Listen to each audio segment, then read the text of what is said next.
Get off my land! The words died in Caleb's throat when he saw the child, barely 5 years old, standing in the garden he'd planted with his dead wife. The ranch he'd abandoned after the fire that killed his family was supposed to be ash and weeds. Instead, smoke curled from the chimney. Vegetables grew in neat rows. And a woman he'd never seen before was living in his house, raising a daughter who wore his wife's gold locket around her neck.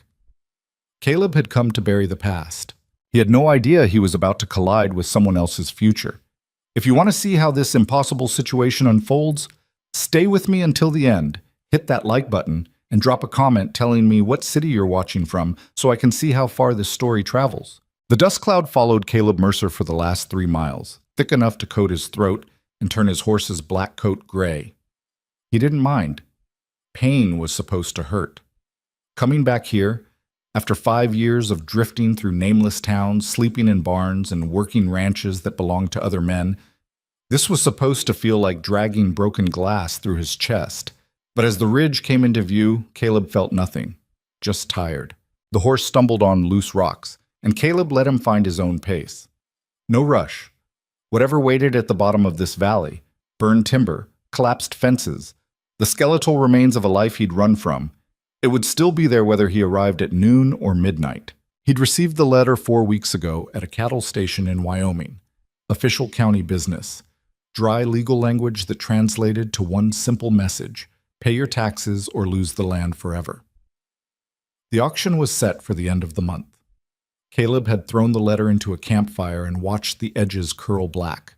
Then he'd fished it back out, because apparently some part of him, some stupid, stubborn part that refused to let go, still cared about a pile of dirt and bad memories. So here he was. The valley opened up below him as the trail descended, and Caleb's hands went still on the reins. This wasn't right. The ranch house stood exactly where he'd left it, but it shouldn't have been standing at all. 5 years of weather and neglect should have turned it into kindling. Instead, the roof looked solid. New shingles caught the afternoon light. The porch had been rebuilt. He could see fresh timber along the railings. Smoke drifted from the chimney in a thin gray line. Someone was living there. Caleb's jaw tightened. Squatters. Had to be. Some drifter family that found an abandoned property and decided to make themselves comfortable on land they didn't own. His horse picked up the pace as they dropped into the valley, sensing water and rest ahead. Caleb let him go, his eyes scanning the property with the kind of cold assessment you learned after years of ranch work. The barn doors hung straight.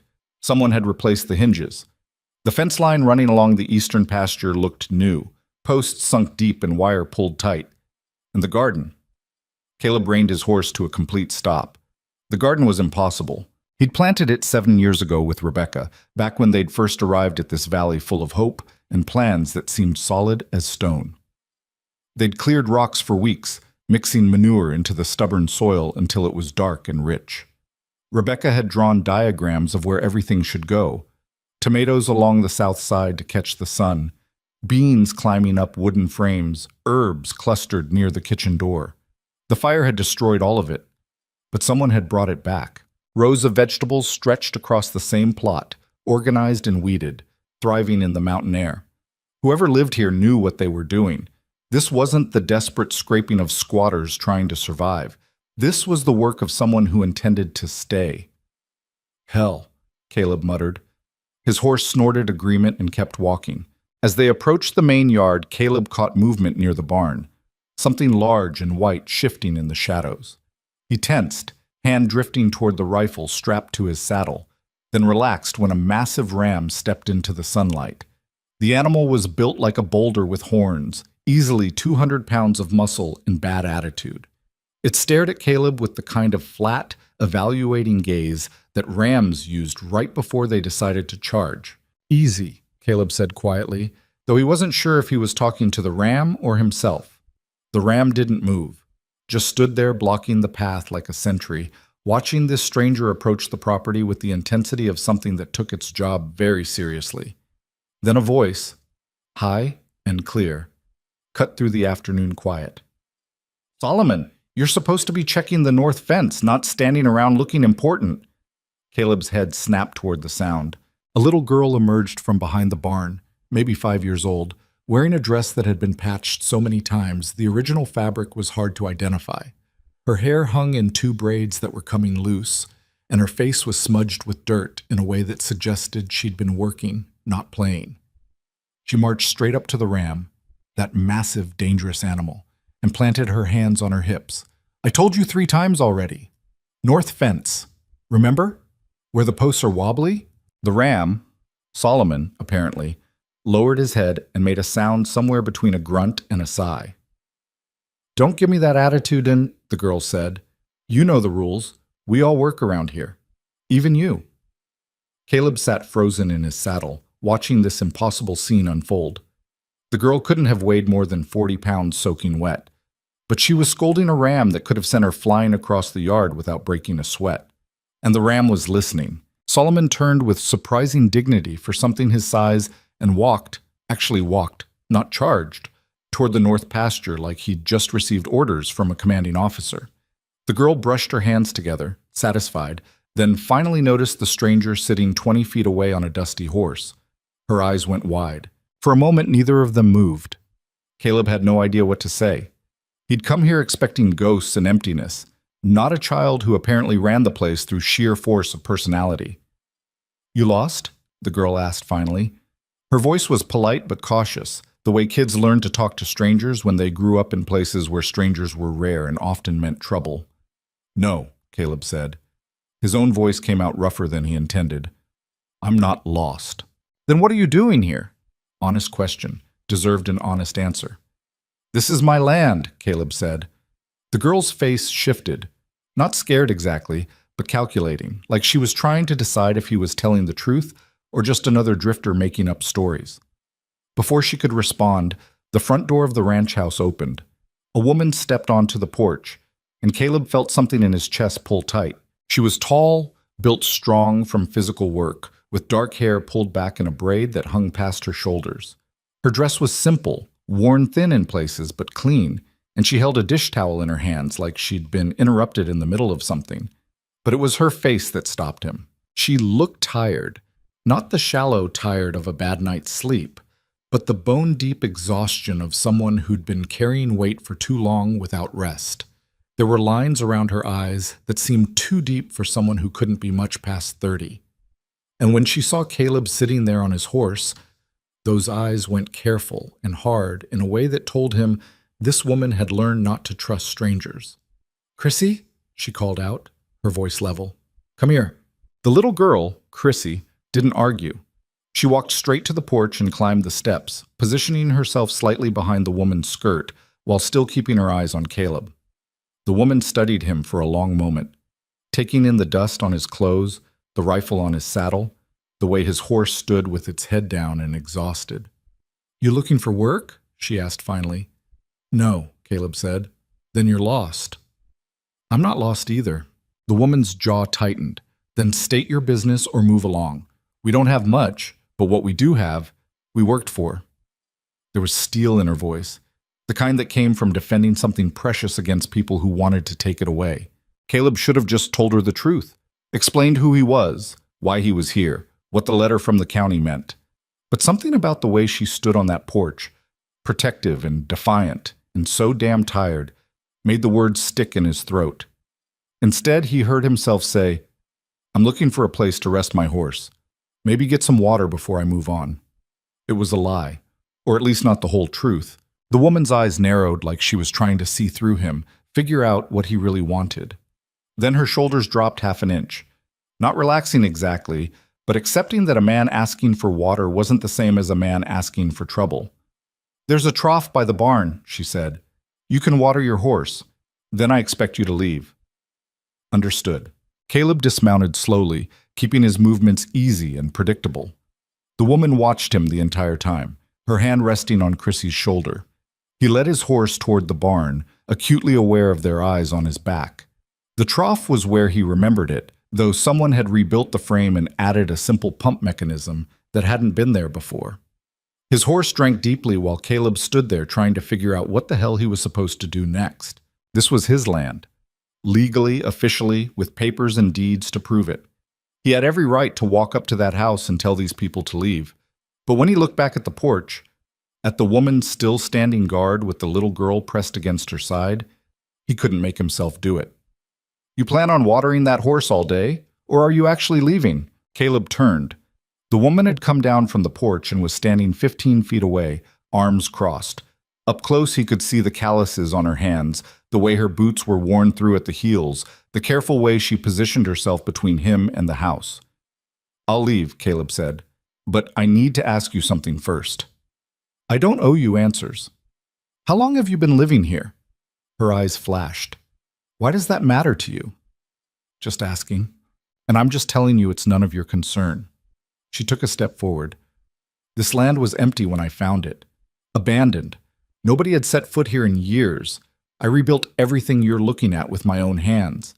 So whatever you're thinking about asking for or taking, the answer is no. The words hit harder than Caleb expected. Because she was right. He had abandoned this place. Run from it like a coward when the pain got too heavy to carry. And while he'd been gone, this woman had turned ruins into something worth defending. I'm not here to take anything, Caleb said quietly. Then what do you want? Good question. He didn't have a good answer.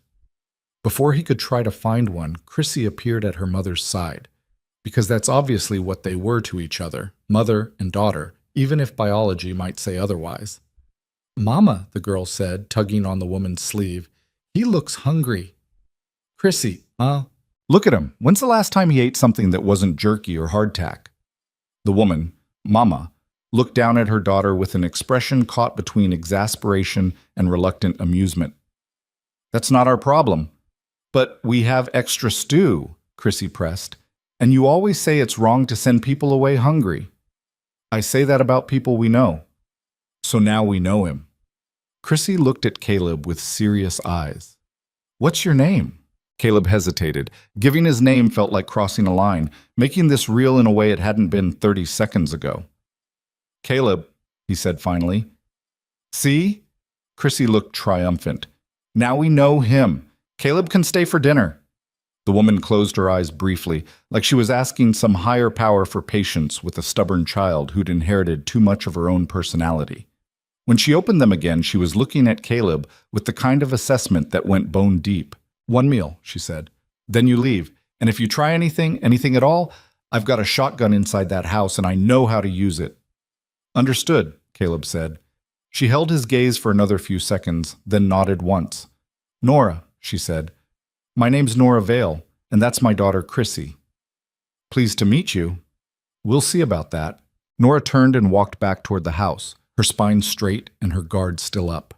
Chrissy lingered for a moment, studying Caleb with the kind of open curiosity that children had before the world taught them to be careful. You really think Solomon looks important when he's just standing around? She asked. Caleb felt his mouth twitch towards something that might have been a smile if he remembered how those worked. Yeah, he said. I really do. Chrissy grinned, sudden and bright, then ran after her mother, braids flying. Caleb stood alone in the yard of his own ranch, watching them disappear into the house he'd built with his own hands, and wondered what the hell he'd just agreed to. The inside of the house was different. Same walls, same basic structure, but everything else had changed. The furniture was mismatched. A table that looked handmade sitting next to chairs that had probably been salvaged from 3 different sources. Curtains hung in the windows, simple fabric but clean. And everywhere Caleb looked, there were small touches that spoke of someone trying to make a home out of very little. A shelf of books near the fireplace, a basket of mending by the rocking chair, wildflowers in a jar on the kitchen counter. It smelled different too. The ghost memory of smoke and ash that had haunted this place was gone, replaced by the warm scent of cooking stew and bread and life happening inside these walls. Nora gestured toward the table. Sit. It wasn't an invitation, more like an instruction you gave to a potentially dangerous animal you were trying to keep calm. Caleb sat. Chrissy had already claimed a chair across from him, watching with open fascination as Nora ladled stew into wooden bowls. The girl was literally vibrating with questions. Caleb could see them building up behind her eyes, but she managed to stay quiet while her mother worked. Nora set a bowl in front of Caleb, along with a hunk of bread that was dense and dark. She served Chrissy next, then herself, and finally sat down at the head of the table with her spine not quite touching the back of the chair, ready to move if she needed to. "Thank you," Caleb said. Nora nodded once, then focused on her own meal. The stew was good. Better than good, actually. Venison cooked until it fell apart, vegetables from the garden, herbs that added complexity without overwhelming everything else. It was the kind of cooking that came from practice and necessity, learning to make something worthwhile out of whatever you had on hand. Caleb ate slowly, hyper-aware that Chrissy was staring at him like he was the most interesting thing that had happened all week. "Where'd you come from?" the girl asked finally. "Chrissy," Nora warned. "What? You said we should know who's eating at our table." "I said no such thing." "You were thinking it really loud, though." Nora's mouth twitched, just barely, in what might have been the ghost of a smile. Then she caught herself and went back to looking stern. "Wyoming," Caleb answered. "Most recently." "That's far," Chrissy said. "How long did it take to get here?" 3 weeks, give or take." "On that horse?" "On that horse." Chrissy absorbed this information with serious consideration. "He looks tired." "He is tired. Solomon says horses need rest after long trips. He's very smart about these things." "Solomon's a ram," Caleb pointed out. "A very educated ram," Chrissy corrected. "He has opinions." This time, Nora did smile, quick and genuine before she hid it behind her water cup. Caleb found himself studying her when she wasn't looking directly at him, trying to piece together how someone ended up alone in the mountains with a 5-year-old child, rebuilding an abandoned ranch from scratch. There were a dozen possible stories, and none of them were good. Women didn't end up in places like this, isolated, hard, unforgiving, because life had given them better options. They ended up here because everywhere else had failed them first. "You're staring," Nora said without looking up from her bowl. Caleb dropped his eyes. "Sorry. People usually are. After." There was weight in those 2 words, history that Caleb had no right to ask about. They finished the meal in silence. When Chrissy scraped the last of her stew from the bowl, she hopped down from her chair and carried it to the wash basin like this was routine, practiced, part of the daily rhythm. "I'm going to check on Solomon," she announced. "Make sure he actually went to the north fence like I told him." "Don't go past the tree line," Nora said automatically. "I know, Mama." "And take the bell." "I know." Chrissy grabbed a small brass bell from a hook near the door. "Ring it if I see anything scary." "I remember."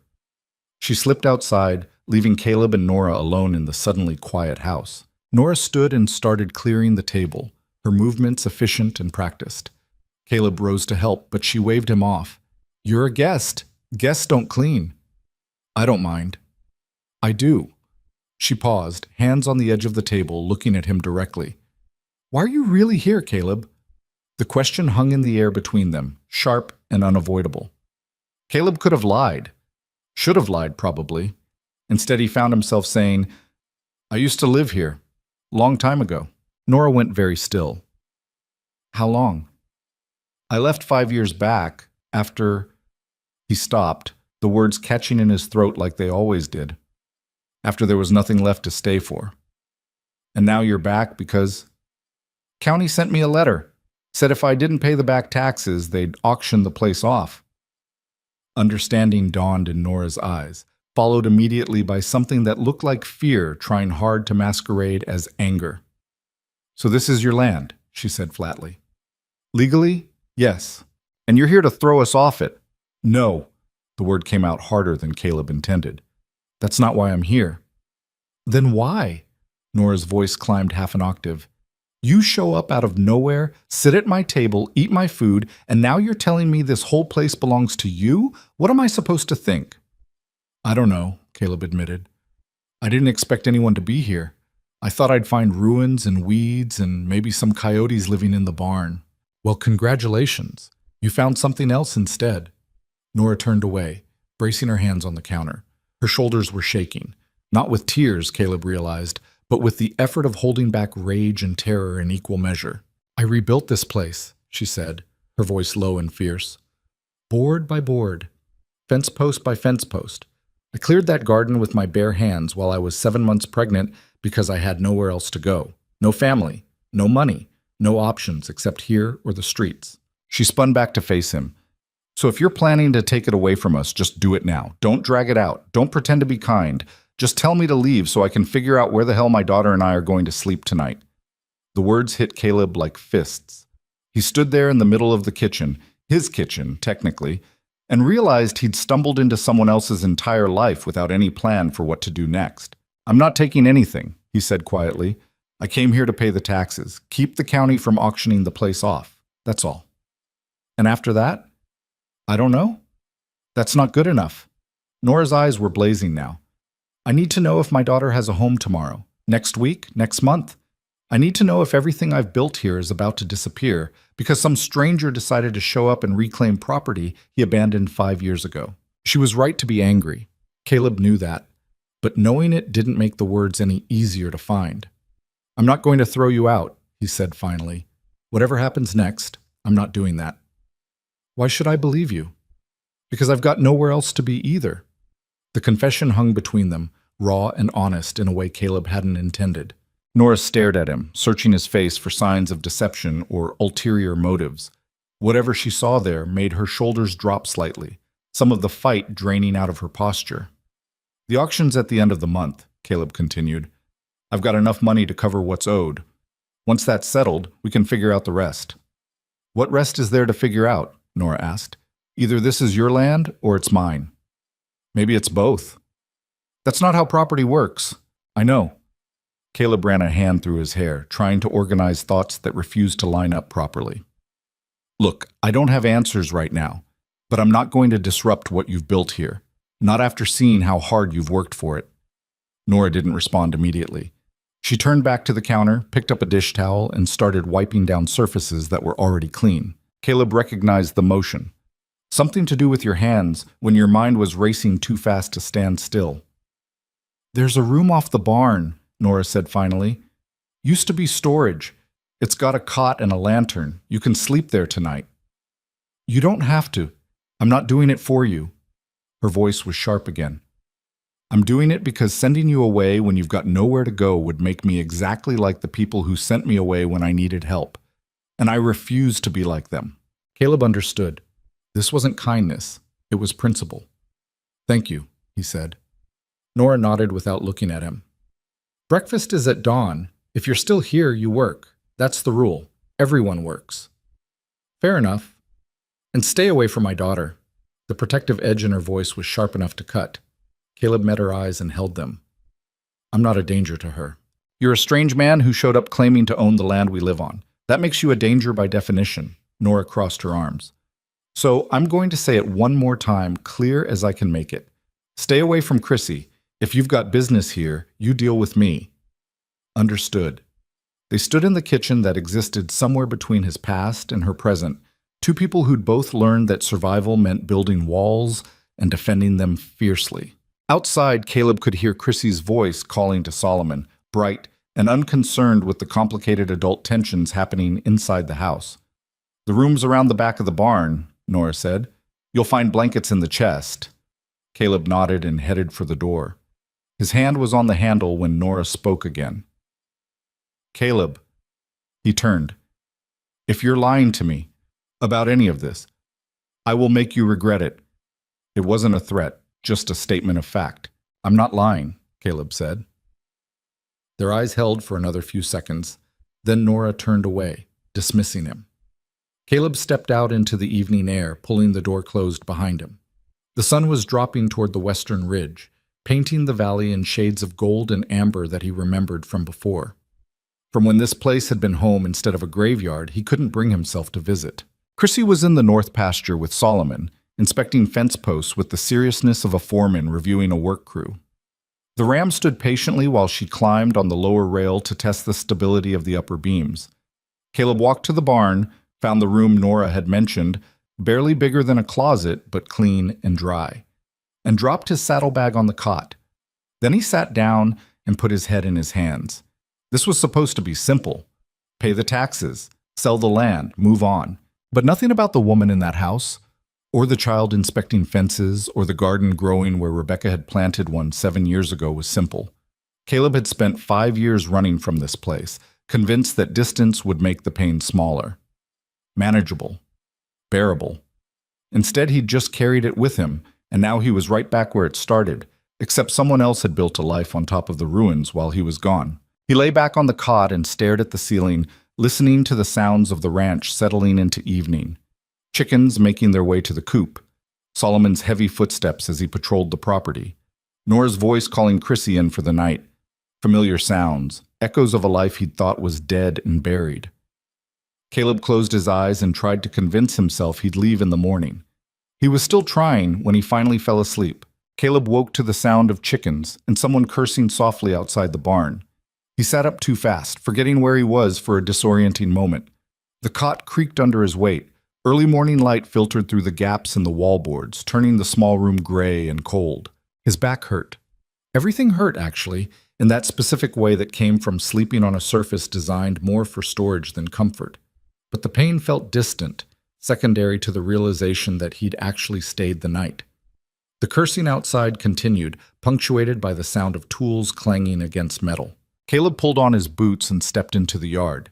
The sun hadn't cleared the eastern ridge yet, but the sky was lightening toward dawn. Nora was near the well pump, crouched beside a bucket with her sleeves rolled up, wrestling with something that clearly wasn't cooperating. "Come on," she muttered. "Don't do this. Not today." Caleb walked closer. The pump handle hung at an odd angle and water was leaking from somewhere near the base. "Problem?" he asked. Nora's head snapped up. For a second she looked startled, like she'd forgotten he existed. Then her expression shuttered closed again. "Nothing I can't handle. Looks like the gasket's loose. I know what's wrong with it." She turned back to the pump, adjusting her grip on the wrench. "I'm fixing it."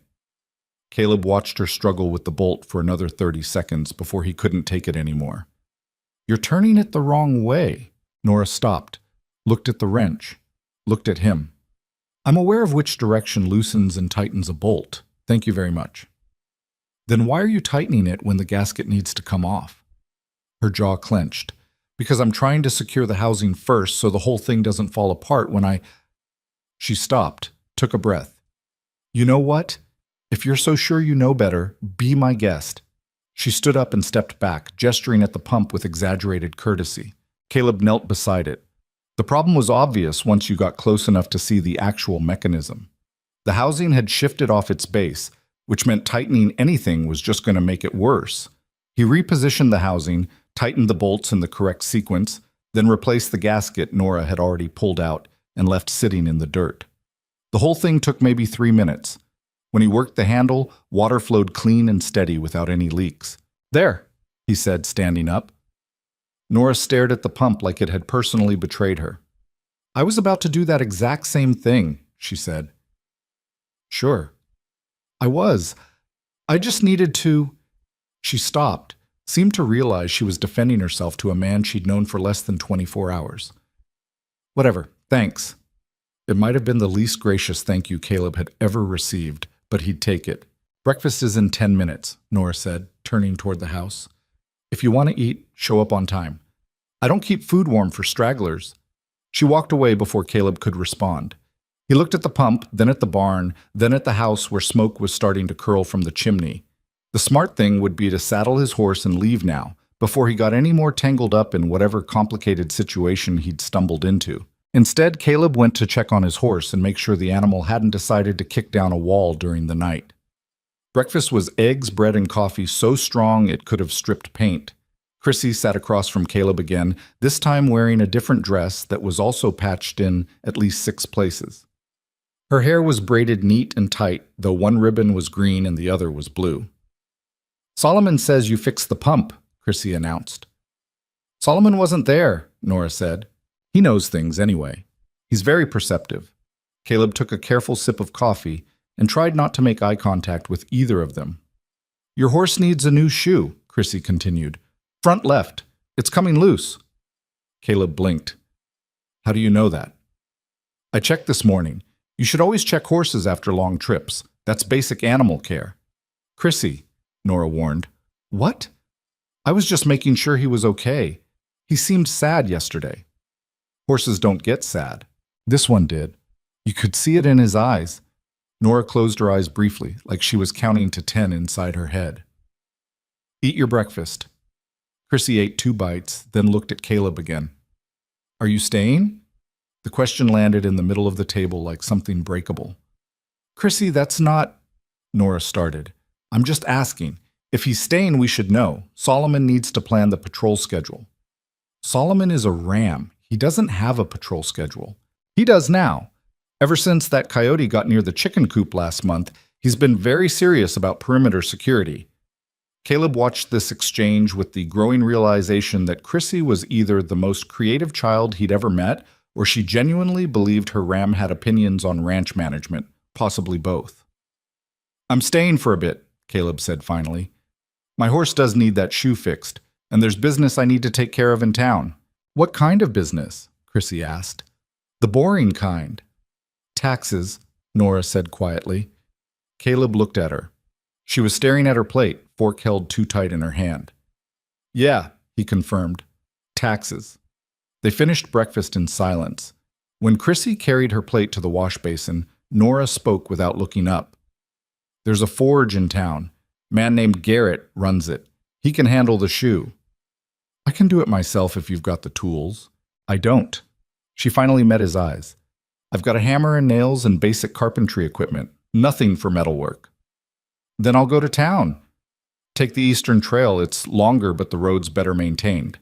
She paused. And when you're there, stay away from the general store. Why? Because the woman who runs it talks too much. And the last thing I need is the whole town knowing a man showed up at my ranch asking questions about property taxes. Caleb absorbed this. People give you trouble? People have opinions. I prefer they keep them to themselves. She stood and started clearing the table, her movements sharp and efficient. Caleb recognized the signs of someone ending a conversation before it could go anywhere uncomfortable. I'll be back before dark, he said. Nora didn't respond. Caleb saddled his horse and headed for town, acutely aware of Chrissy watching from the garden where she was supposed to be weeding. When he glanced back, she waved. He lifted a hand in return, then put the ranch behind him and focused on the trail ahead. The ride took most of the morning. Caleb's horse was limping worse than he'd realized, favoring that front left leg in a way that made guilt twist in his chest. The animal had carried him hundreds of miles without complaint, and here Caleb was pushing him on a loose shoe because he'd been too distracted to notice. The town was small, maybe 200 people if you counted the outlying farms. Main Street consisted of a general store, a saloon, a church, and a handful of other buildings that looked like they'd been there since before the territory had a proper name. Caleb found the forge at the south end of town, identifiable by the smoke and the rhythmic clang of metal on metal. The man inside was built like a barrel, with arms that suggested he'd been working iron since childhood. He looked up when Caleb led his horse into the yard. Help you?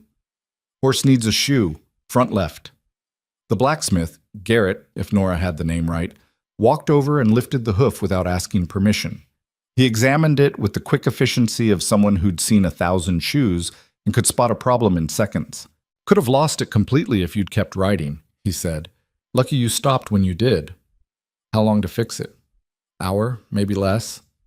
Garrett lowered the hoof and looked at Caleb properly for the first time. You're new around here. It wasn't a question. Just passing through, Caleb said. Uh-huh. Garrett walked back to his forge, selected tools with practiced ease. Passing through from where? North. Headed where? Haven't decided yet. Garrett smiled slightly like he'd heard that answer before and knew exactly what it meant. There's a bench outside if you want to wait, or you can come back in an hour. Caleb opted for the bench.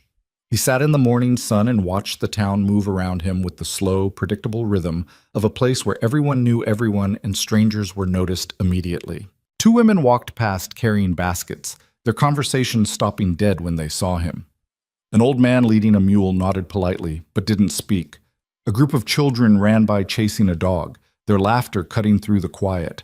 Normal, peaceful, the kind of town Rebecca would have loved. Caleb pushed the thought away before it could dig in too deep. You really just passing through? He turned. A man had appeared beside the bench, tall and lean, with a deputy's badge pinned to his vest. He had the kind of face that might have been handsome if it wasn't currently arranged into an expression of mild suspicion. That's the plan, Caleb said. Funny, most people passing through don't stop to get their horse shod. They just keep passing. Horse had other ideas. The deputy studied him for a long moment. Name's Thomas Ward. I keep the peace around here, such as it is. Caleb Mercer. Recognition flickered across Ward's face, quick and unmistakable. Mercer, he repeated. That name sounds familiar. Caleb's chest tightened. Common enough name. Maybe, but I'm good with names, and I'm pretty sure I've seen that one on property records. Ward leaned against the building, casual but alert. You wouldn't happen to have any connection to the old ranch north of here, would you? The one that burned a few years back? Might, Caleb said carefully. Huh. Because there's a woman living there now. Has been for a few years. Sweet kid, too. Keeps to herself mostly, but she comes into town for supplies every few weeks. Caleb didn't respond. Ward kept talking. I always wondered about that place. Who owned it? Why it sat empty so long.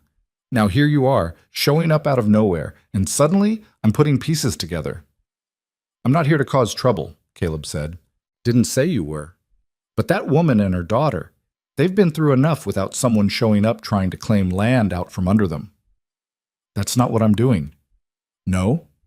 Ward straightened up. Then what are you doing, Mr. Mercer? Caleb met his eyes. Taking care of business that should have been handled 5 years ago. What kind of business? The legal kind. They stared at each other. Ward was trying to decide if Caleb was a threat. Caleb was trying to figure out how much this deputy actually knew versus how much he was guessing. Let me be clear about something, Ward said finally. Nora Vale is a good woman who's worked harder than anyone I've ever met to build a life for herself and that little girl. If you're planning to disrupt that in any way, you and I are going to have a problem. I'm not planning to disrupt anything. Good, because this town looks out for its own. And whether she knows it or not, Nora's one of ours. Ward pushed off from the wall and walked away, leaving Caleb sitting on the bench with the uncomfortable awareness that he'd just been warned off in the politest way possible. The horse was ready 40 minutes later. Caleb paid Garrett, mounted up, and headed back toward the ranch without stopping anywhere else in town. He'd planned to visit the county office, start the process of settling the tax debt, but Ward's warning sat heavy in his chest, mixing with the memory of Nora's face when she'd talked about rebuilding the ranch while pregnant and alone. Whatever he was going to do next, he needed to think it through more carefully. The ride back felt longer. The sun climbed toward noon, turning the valley hot and still. Caleb's horse moved easier now with the new shoe, but Caleb barely noticed. His mind kept circling back to the same impossible question. What exactly was he doing here? He told himself he came back to settle the taxes, keep the county from auctioning the land. But underneath that simple explanation was a more complicated truth he hadn't wanted to examine too closely. Part of him, some stupid, stubborn part, had hoped coming back would hurt less than staying away. It didn't. If anything, it hurt worse, because the land he'd abandoned hadn't stayed frozen in time, a monument to his grief. Someone else had claimed it, rebuilt it, turned it into something living and functional. And that person was currently defending it with the kind of fierce determination Caleb had lost somewhere along the way. He was so lost in thought he almost didn't see Chrissy until his horse nearly stepped on her. She was sitting in the middle of the eastern trail, legs crossed, with Solomon standing guard beside her like a furry boulder. Caleb reined in hard. What are you doing out here? Waiting for you. Does your mother know you're waiting for me? She knows I'm checking the fence line. She doesn't know you're part of the fence line. Caleb pinched the bridge of his nose. That's not how fence lines work. Solomon says you're overcomplicating things. Chrissy stood up and brushed dirt off her dress. Did you fix your horse? Yeah. Good. He looks happier now. She fell into step beside Caleb's horse as he walked slowly down the trail. Solomon followed, his presence simultaneously comforting and vaguely threatening. You really shouldn't be out here alone, Caleb said. I'm not alone. Solomon's with me. Solomon's a ram. Solomon's a guardian. There's a difference. Chrissy looked up at him with serious eyes. Mama says the world's not safe for people like us. So Solomon makes sure nothing bad happens when I'm outside. The casual way she said it, people like us, made Caleb's chest ache. What happened to your father? The question was out before Caleb could stop it. Chrissy's expression didn't change. Don't have one. Everyone has a father. Not me. Mama says some men aren't worth remembering, so we don't remember them. That makes them not real. It was the kind of logic only a 5-year-old could construct, equal parts innocent and devastating. I'm sorry, Caleb said quietly. Chrissy shrugged. It's okay. We've got Solomon and the chickens, and now Mama's got the garden producing really good tomatoes, so everything's fine. They walked in silence for a while. The ranch came into view as they crested a small rise, smoke curling from the chimney. Nora was visible in the garden, working between the rows. Are you really going to take our house away? Chrissy asked suddenly. Caleb stopped walking. No. Mama thinks you might. Your mama's wrong. She's not wrong about most things. Chrissy tilted her head, studying him. But maybe she's wrong about you. Solomon says we should give you a chance. Solomon's very wise. I know. Chrissy grinned, quick and bright. Then she ran ahead toward the house, Solomon lumbering after her. Caleb followed slowly, leading his horse toward the barn. When he got there, he found Nora waiting in the doorway, arms crossed. Did my daughter waylay you on the trail? She was checking fence lines. She was checking you. Don't pretend otherwise. Caleb started unsaddling his horse. She's a good kid. She's a nosy kid who doesn't understand boundaries. If she bothered you, she didn't. Caleb lifted the saddle off and set it on the rack. She was just making sure the horse was okay. Nora was quiet for a moment. The deputy came by while you were gone. Caleb's hand stilled on the bridle. Yeah? Said a stranger was in town asking questions, wanted to make sure I knew about it. I didn't ask questions. He seemed to think you did just by existing. Nora stepped into the barn, her face tight. What did you tell him? Nothing that matters. That's not an answer. He recognized my name from property records, put 2 and 2 together. I didn't confirm or deny anything. Caleb turned to face her.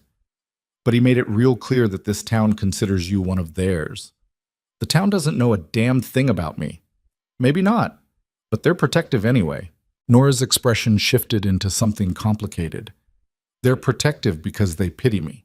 The poor widow woman who showed up pregnant and desperate. It's not the same as actually caring. He seemed to care. He cares about maintaining order. I'm just part of that equation. She moved closer, her voice dropping. Did you go to the county office? No. Why not?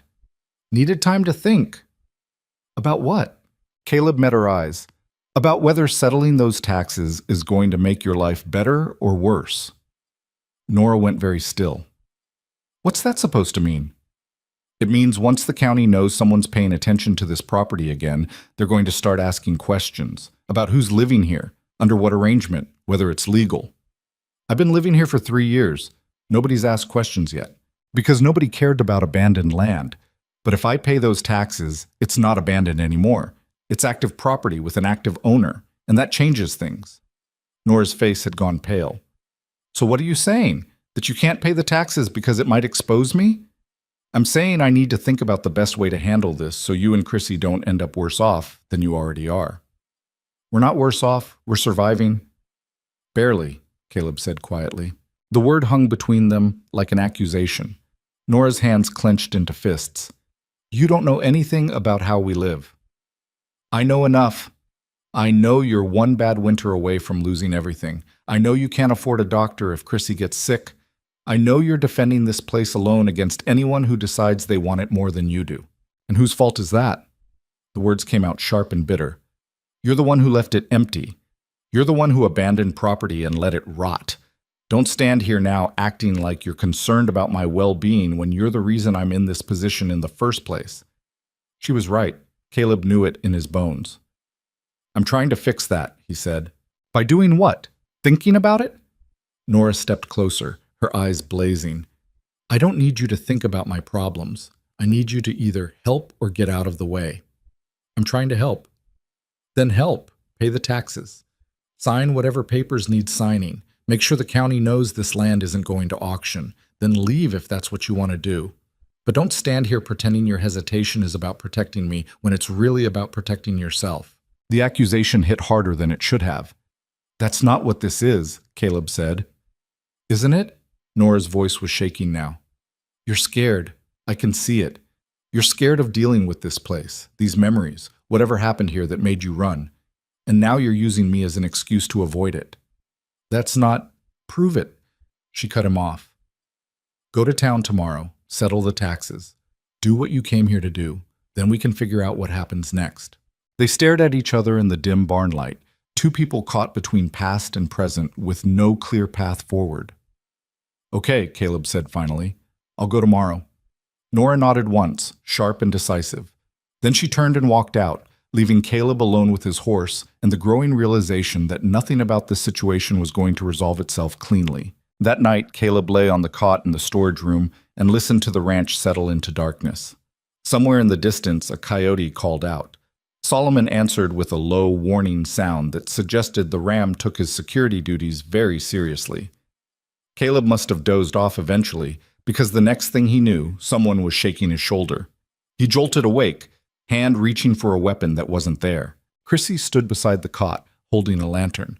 Her face was pinched with worry. "You need to come," she whispered. "Mama's crying, and she won't stop." Caleb sat up, instantly alert. What happened? I don't know. She was in the garden and then she came inside and locked herself in her room. I can hear her through the door. Every instinct told Caleb this wasn't his business, that he should send Chrissy back to the house and stay out of whatever private grief Nora was dealing with.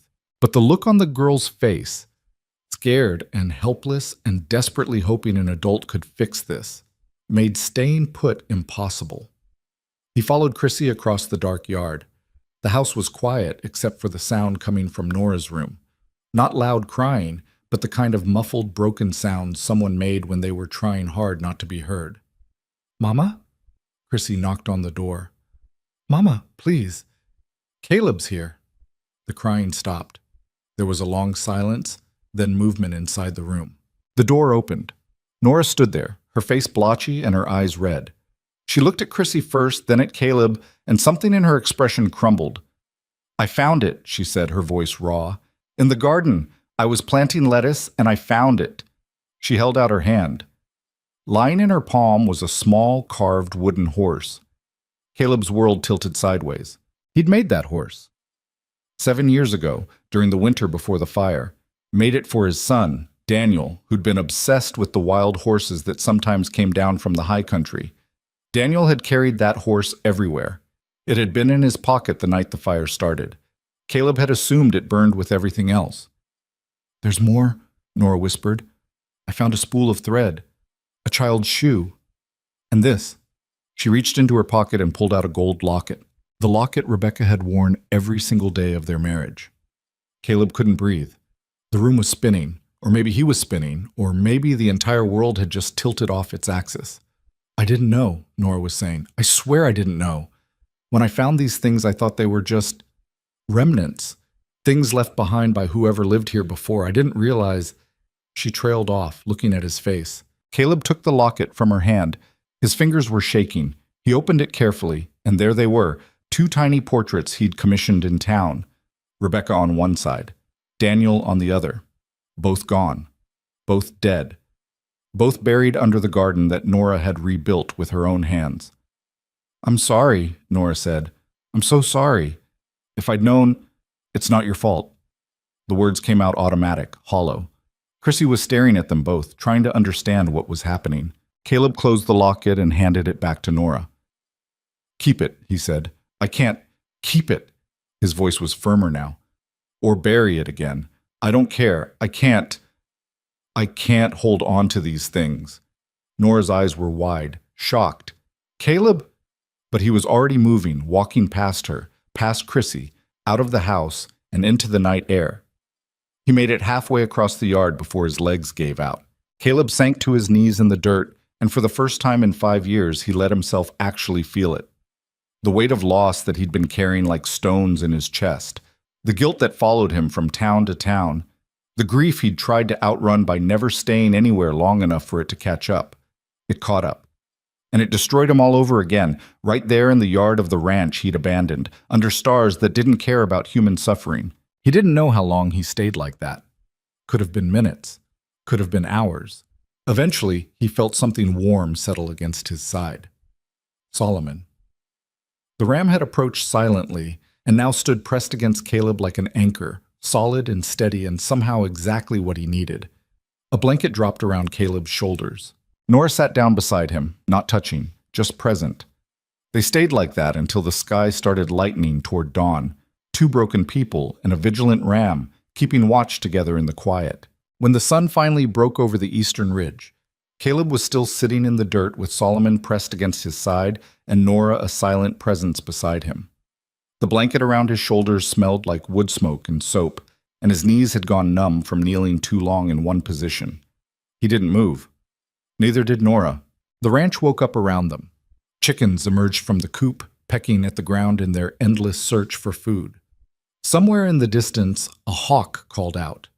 The morning air carried the smell of dew and earth and growing things. Normal sounds. Normal smells. Like the world hadn't just cracked open and shown Caleb everything he'd been running from. "I should check on Chrissy," Nora said finally. Her voice was rough, like she'd been the one crying instead of just sitting witness to someone else's breakdown. Caleb nodded, but didn't trust himself to speak. Nora stood slowly, joints cracking. She touched his shoulder once, brief and awkward, then walked back toward the house. Solomon remained at his post, warm and solid and completely unbothered by the fact that a grown man had just spent the night falling apart in front of him. "You're good at this," Caleb told the ram. Solomon's ear twitched, which Caleb chose to interpret as acknowledgement. He forced himself to stand. His legs screamed in protest, muscles locked from staying in one position too long. The blanket slipped off his shoulders and landed in the dirt. Caleb picked it up, folded it carefully, and carried it back toward the house. Through the window, he could see Nora moving around the kitchen, making breakfast, probably, maintaining routine because that's what you did when your world tilted sideways. You kept moving forward because stopping meant drowning. Caleb knew that strategy intimately. He left the blanket on the porch railing and headed for the storage room. His saddlebag sat exactly where he dropped it 2 days ago. He pulled out a clean shirt, changed, and tried to convince himself he looked like something other than a man who'd just been unmade by a wooden horse and a gold locket. It didn't work. When he made it to the kitchen, Chrissy was already at the table, eating eggs with the focused intensity of someone who'd decided not to ask questions about adult behavior she didn't understand. She looked up when Caleb entered, her eyes searching his face. "You okay?" she asked. "Yeah." It was a lie, and they both knew it, but Chrissy was kind enough not to push. Nora set a plate in front of Caleb without speaking. The eggs were overcooked, the bread slightly burned. She'd made this meal while distracted, her mind elsewhere, and the food showed it.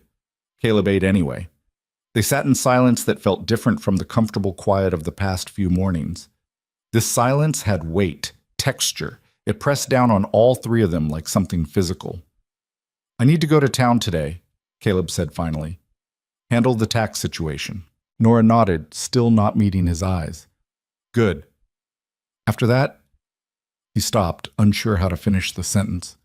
After that, what? He could leave. Should leave, probably.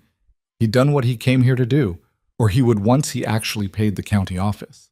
There was no reason to stay. Except there was a garden full of buried memories that someone had unknowingly built her entire life on top of, and a woman who'd fought to create something good out of ashes she didn't even know existed, and a little girl who talked to a ram like he was people, and somehow made it seem completely reasonable. "After that, we'll figure it out," Nora said quietly. It wasn't a plan, barely even counted as a statement, but it was enough for now. Caleb finished his breakfast, saddled his horse, and headed for town with the uncomfortable awareness that he was about to make everything official in a way that couldn't be undone. The county office sat at the north end of town, a squat building that had probably been built around the same time as everything else. A bored-looking clerk sat behind a desk covered in papers and dust, reading a newspaper that was at least a week old. "Help you?" he asked without looking up. "I need to settle back taxes on a property." Now the clerk looked up. "Which property?" "The Mercer Ranch, north of here." Recognition flickered across the man's face. "That place is scheduled for auction." "I know. That's why I'm here." The clerk set down his newspaper and pulled out a ledger that looked like it had been maintained since before Caleb was born. He flipped through pages, running his finger down columns of numbers and names. 5 years of back taxes, he said finally, plus penalties and interest. Comes to $843. The number hit Caleb like a fist. He'd known it would be expensive. Property taxes plus 5 years of accumulation added up fast. But hearing the actual figure made it real in a way it hadn't been before. He had the money. Barely. He'd saved most of what he'd earned over the past 5 years, living cheap and moving often, but paying this would wipe out nearly everything he had. "I can pay it," Caleb said. "Cash or bank draft?" "Cash."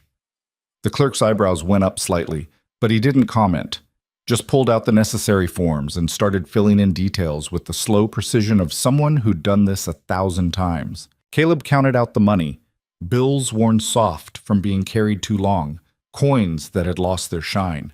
He stacked it on the desk in neat piles while the clerk wrote, and tried not to think about the fact that he was now functionally broke with no plan and no prospects. "Sign here," the clerk said, pushing a form across the desk. Caleb signed. His handwriting looked shaky, unfamiliar, like it belonged to someone else. "And here," he signed again. "Properties registered under Caleb James Mercer," the clerk read from the ledger. "That you?" "Yes." "And you're claiming primary residence?" Caleb hesitated. Primary residence meant he lived there. It meant he wasn't just settling the taxes and walking away. It meant he was staying. "Yes," he heard himself say. The clerk made a notation, stamped several documents with enough force to make the desk shake, and handed Caleb a receipt. "You're current through the end of the year. Next payment's due January 1st. Don't be late, or you'll be right back where you started." "Understood." Caleb folded the receipt and put it in his pocket. It felt heavier than paper should feel. He was halfway to the door when the clerk spoke again. "That woman living out there, she know you're doing this?" Caleb turned. "What woman?" "Don't play stupid. Everyone in town knows about Nora Vale and her kid. She's been squatting on that land for years." The clerk leaned back in his chair. "Now you show up, pay the taxes, claim primary residence. People are going to ask questions. Let them ask. They're going to assume things too, about you and her, about what arrangement you've got going on." Caleb's hands clenched. "What we've got going on is none of their business." "Maybe not, but you just made it their business by making yourself official." The clerk picked up his newspaper again. "Just saying, might want to think about how you're going to handle those questions when they come." Caleb left without responding. The ride back felt longer than the ride there, like the landscape had stretched while he wasn't looking. His horse moved at an easy pace, the new shoe holding steady, but Caleb barely noticed. He was too busy thinking about what the clerk had said. People were going to talk. Of course they were. This was a small town, and small towns ran on gossip the way ranches ran on water and hard work. A strange man showing up to claim abandoned property where a woman and child were already living. That was the kind of story that would spread fast and acquire details that had nothing to do with reality. By the time Caleb got back to the ranch, the entire town would probably have him and Nora married with 6 children and a secret fortune buried under the barn. The thought would have been funny if it wasn't so close to becoming a real problem. He crested the ridge and looked down at the valley. The ranch sat exactly where it always had, smoke curling from the chimney. From this distance it looked peaceful, permanent, like it had been there forever and would be there long after Caleb was dust. A lone figure stood near the garden, too tall to be Chrissy. Nora. She was watching the trail, waiting for him to return. Caleb's chest did something complicated. He rode down slowly, giving her time to see him coming. When he reached the yard, Nora was standing with her arms crossed, her expression unreadable. "Did you do it?" she asked. "Yeah." "And?" "And the property's current through the end of the year. No auction." Something in Nora's shoulders released, tension draining out so visibly that Caleb realized how much weight she'd been carrying without showing it. "Good," she said quietly. "That's good." They stood there for a moment, Caleb still mounted, Nora still guarding the garden like it might disappear if she looked away. "The clerk said people are going to talk," Caleb said. "About me being here. About us. People already talk. This will be different. I claim primary residence. That means—" "I know what it means." Nora's jaw was tight. "It means you're staying, for now, at least." "Yeah. And people are going to assume we're—" She trailed off, not finishing the sentence. "Yeah," Caleb said again. Nora was quiet for a long moment, staring at something in the distance. Then she looked at him directly. Are we going to be? She asked. Caleb blinked. What? Are we going to be whatever people assume we are? Her voice was matter-of-fact, like she was discussing crop rotation instead of something that made Caleb's brain short-circuit. Because I need to know what I'm dealing with here. If you're planning to stay, we need to figure out how that works. I haven't thought that far ahead. Well, think about it now. She stepped closer. You can't just live in the storage room forever, and I can't keep explaining to Chrissy why the man who owns our house is sleeping in the barn like hired help. What are you suggesting? I'm suggesting we need an arrangement, clear terms, so neither of us is guessing what the other one wants. It was the most practical, least romantic proposal of cohabitation Caleb had ever heard, and somehow that made it easier to consider. What kind of terms? He asked. You stay in the house, proper room, proper bed.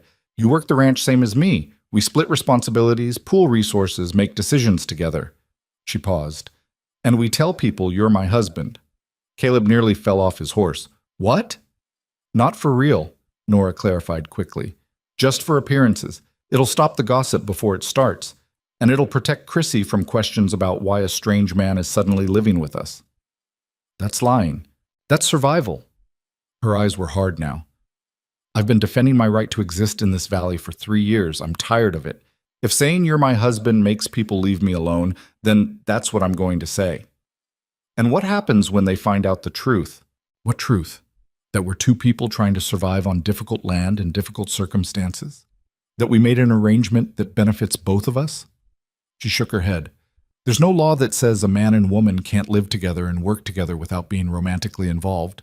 But there's also no reason to give the town ammunition to use against us. She was right. Caleb knew she was right. But the idea of pretending to be married, even just for show, made something in his chest twist uncomfortably. I don't know if I can do that, he said quietly. Pretend to be married? Pretend to be married to someone who isn't... He stopped, the name catching in his throat. Nora's expression softened slightly. I'm not asking you to replace her. I'm asking you to help me protect what we've both got stakes in now. It feels wrong. Most things worth doing feel wrong at first. She stepped back, giving him space. Think about it. But think fast. Because the next time someone from town comes by, we need to have our story straight. She turned and walked back toward the house, leaving Caleb sitting on his horse with a decision he wasn't ready to make. He spent the rest of the day working. Not because there was urgent work that needed doing, but because keeping his hands busy meant his mind couldn't spiral into places it shouldn't go.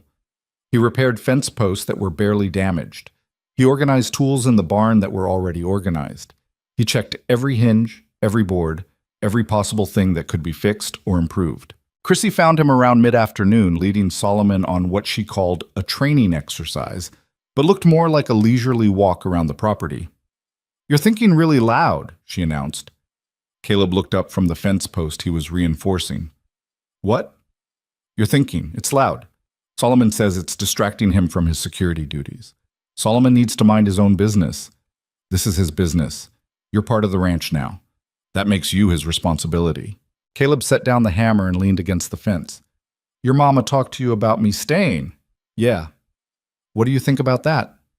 Chrissy considered the question with the seriousness of a judge weighing evidence. I think it's good, she said finally. The work's easier with 3 people, and Solomon likes you, which is important because he doesn't like most people. I'm honored. You should be. He once chased a peddler 1/2 mile because the man tried to sell Mama a broken clock. Caleb smiled despite himself. Sounds like Solomon takes his job seriously. Very seriously. Chrissy climbed onto the fence rail, balancing carefully. Are you going to be my papa now? The question hit Caleb like a physical blow. No, he said quietly. I'm not your papa. But Mama says, I know what your mama says, and she's right that we need to tell people something. But you need to know the truth, okay? I'm not your papa. I'm just someone helping out. Chrissy's face fell slightly. Oh. That doesn't mean I don't care about you and your mama, Caleb added quickly. It just means we need to be honest with each other, even if we're not totally honest with everyone else. That seems complicated. It is complicated. Why can't things just be simple? I don't know, kid. I really don't. Chrissy jumped down from the fence. Solomon had wandered off to investigate something near the tree line, and she jogged after him, braids bouncing. Caleb watched her go, feeling like he'd just failed some kind of test he didn't know he was taking. That evening, a rider appeared on the eastern trail. Caleb saw him first, a tall man on a gray horse, moving at an unhurried pace. Not someone passing through, someone with a destination. Nora emerged from his house, shading her eyes against the setting sun. "Who is that?" Caleb asked. Her face went tight. "Trouble." The rider got closer, and Caleb could make out more details. The man was maybe 40, with the kind of weathered face that came from hard living and harder choices. He rode like someone who'd spent more time on horseback than on foot, comfortable and confident. When he reached the yard, he dismounted without being invited. "Nora," he said, his voice carrying an accent that suggested he'd come from somewhere south and east. "Been a while." "Not long enough, Derek." Derek. The name sparked something in Caleb's memory. Nora had mentioned someone who came around sometimes, making threats, demanding money. This must be him. Derek's eyes shifted to Caleb, assessing. "Who's this?" "None of your concern," Nora said. "Looks like my concern if he's standing in your yard." "He's helping with the ranch work." "That's so." Derek smiled, but it didn't reach his eyes. "Funny. Last time I was here, you said you couldn't afford to pay me because you didn't have any money for hired help." "He's not hired help." "Then what is he?" Nora hesitated for just a second, long enough for Caleb to see the calculation happening behind her eyes, long enough for him to understand that this moment mattered. "He's my husband," Nora said. The lie hung in the air, solid and irrevocable. Derek's expression shifted from mildly amused to genuinely surprised. "Your husband?" "That's right. You got married and didn't think to mention it?" "I don't owe you explanations about my personal life." Derek laughed, sharp and mean. "Your personal life is my business when it affects my niece." Caleb went very still. Niece. Nora's hands clenched at her sides. "Chrissy is not your niece. She's my late brother's daughter. That makes her my blood. And blood has rights. Your brother never acknowledged her. He ran the moment he found out I was pregnant. You've got no legal claim." "Don't need a legal claim. Just need to show up in town and start asking questions about who's raising that little girl, about whether she's in a proper home with proper people." Derek's smile widened. "Or I could avoid all that trouble. For the right price." So that was it. The threat was simple, brutal, and probably effective against a woman who had no resources and no protection. But she had both now, even if she didn't fully realize it yet. Caleb stepped forward. "How much?" Derek turned his attention fully to Caleb, sizing him up. "Excuse me? You came here for money. How much?" "Caleb," Nora started. $50, Derek said, same as always. "That's a lot of money. Consider it family support, making sure my niece is properly cared for." Caleb walked closer, moving with the kind of deliberate calm that preceded violence. "Here's what's going to happen instead. You're going to get back on your horse. You're going to ride out of this valley, and you're never going to come back." Derek's smile faded. "Or what? Or I'm going to make you wish you had." Big talk from... Caleb moved faster than Derek expected, closing the distance between them in 2 strides. He didn't touch the other man. Didn't need to. Just stood close enough that Derek had to look up slightly to meet his eyes. "I'm going to say this once," Caleb said quietly. "Nora is my wife. Chrissy is under my protection. This ranch belongs to me, legally and officially. You show up here again making threats, and I'll have Deputy Ward out here so fast you won't have time to finish whatever lie you were planning to tell." Derek's face had gone pale. "You're bluffing. Try me." They stood locked in place, 2 men assessing whether the other was serious about following through. Derek blinked first. "This isn't over," he muttered. "Yeah," Caleb said. "It is." Derek backed toward his horse, maintaining eye contact like he was facing down a dangerous animal. He mounted quickly, yanked the reins harder than necessary, and kicked the horse into a trot. They watched him disappear over the ridge. Nora let out a breath she'd been holding. "You didn't have to do that." "Yeah, I did. He's going to tell people. About you. About us. Let him." "You don't understand what you just..." "I understand exactly what I did." Caleb turned to face her. "I just made this real. The arrangement you suggested. The story we're going to tell. Nora stared at him. Why? Because that man is dangerous, and you and Chrissy need someone standing between you and people like him. I've been handling him for 3 years. By paying him off every time he showed up. What else was I supposed to do? You were supposed to have someone tell him to leave and mean it. Caleb's jaw was tight. Now you do. Nora's eyes were shining, though whether from anger or relief or something else entirely, Caleb couldn't tell. I didn't ask you to protect us, she said finally. I know. I don't need a hero. Good. Because I'm not one. They stood in the yard as the sun dropped below the ridge and the valley filled with shadows. Somewhere inside the house, Chrissy was probably setting the table for dinner, oblivious to the fact that her world had just shifted in ways she wouldn't understand for years. This is really happening, Nora said quietly. You're really staying. Looks like it. Why? It was the same question Caleb had been asking himself for 3 days straight, and he still didn't have a good answer. Because this place deserves someone who'll fight for it, he said finally, and because you shouldn't have to do that alone anymore. Nora was quiet for a long time, processing. Then she nodded once, sharp and decisive. Okay, she said. Then we do this right. Move your things into the house, take the room at the end of the hall, and tomorrow we ride into town together. Let people see us. Make it official. Nora, you said you'd fight for this place. This is part of that fight. She met his eyes. You in or you out? Caleb thought about Rebecca and Daniel, about the wooden horse buried in the garden and the locket now sitting in a drawer somewhere, about 5 years of running from pain that followed him anyway.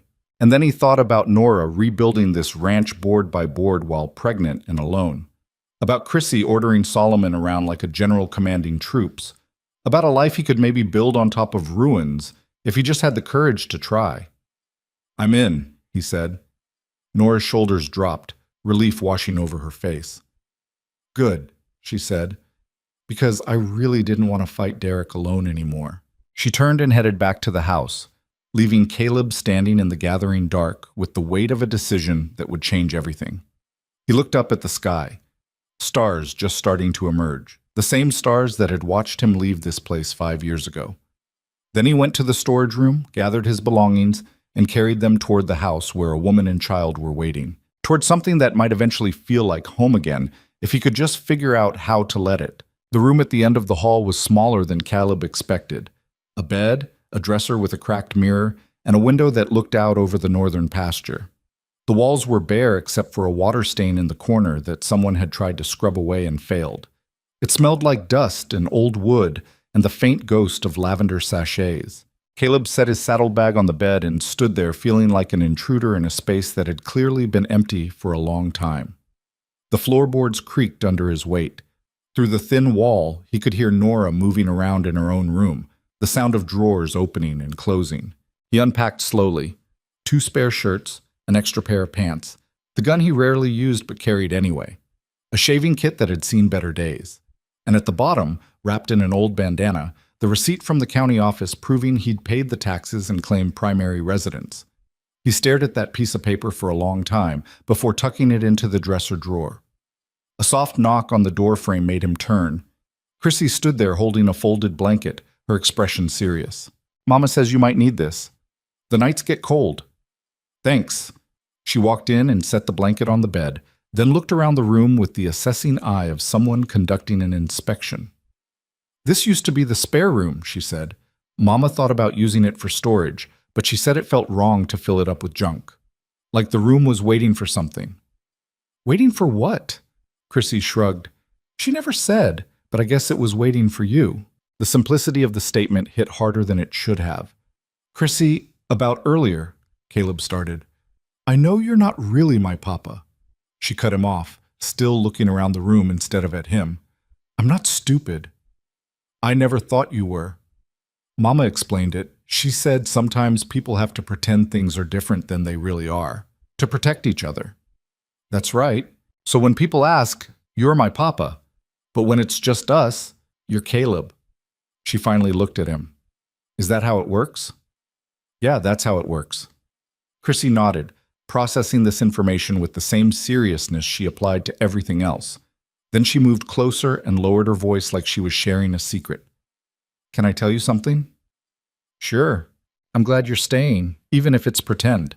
She picked at a loose thread on the blanket. Mama tries really hard, but sometimes I can tell she's tired and scared. She doesn't think I notice, but I do. Caleb's chest tightened. She's doing the best she can.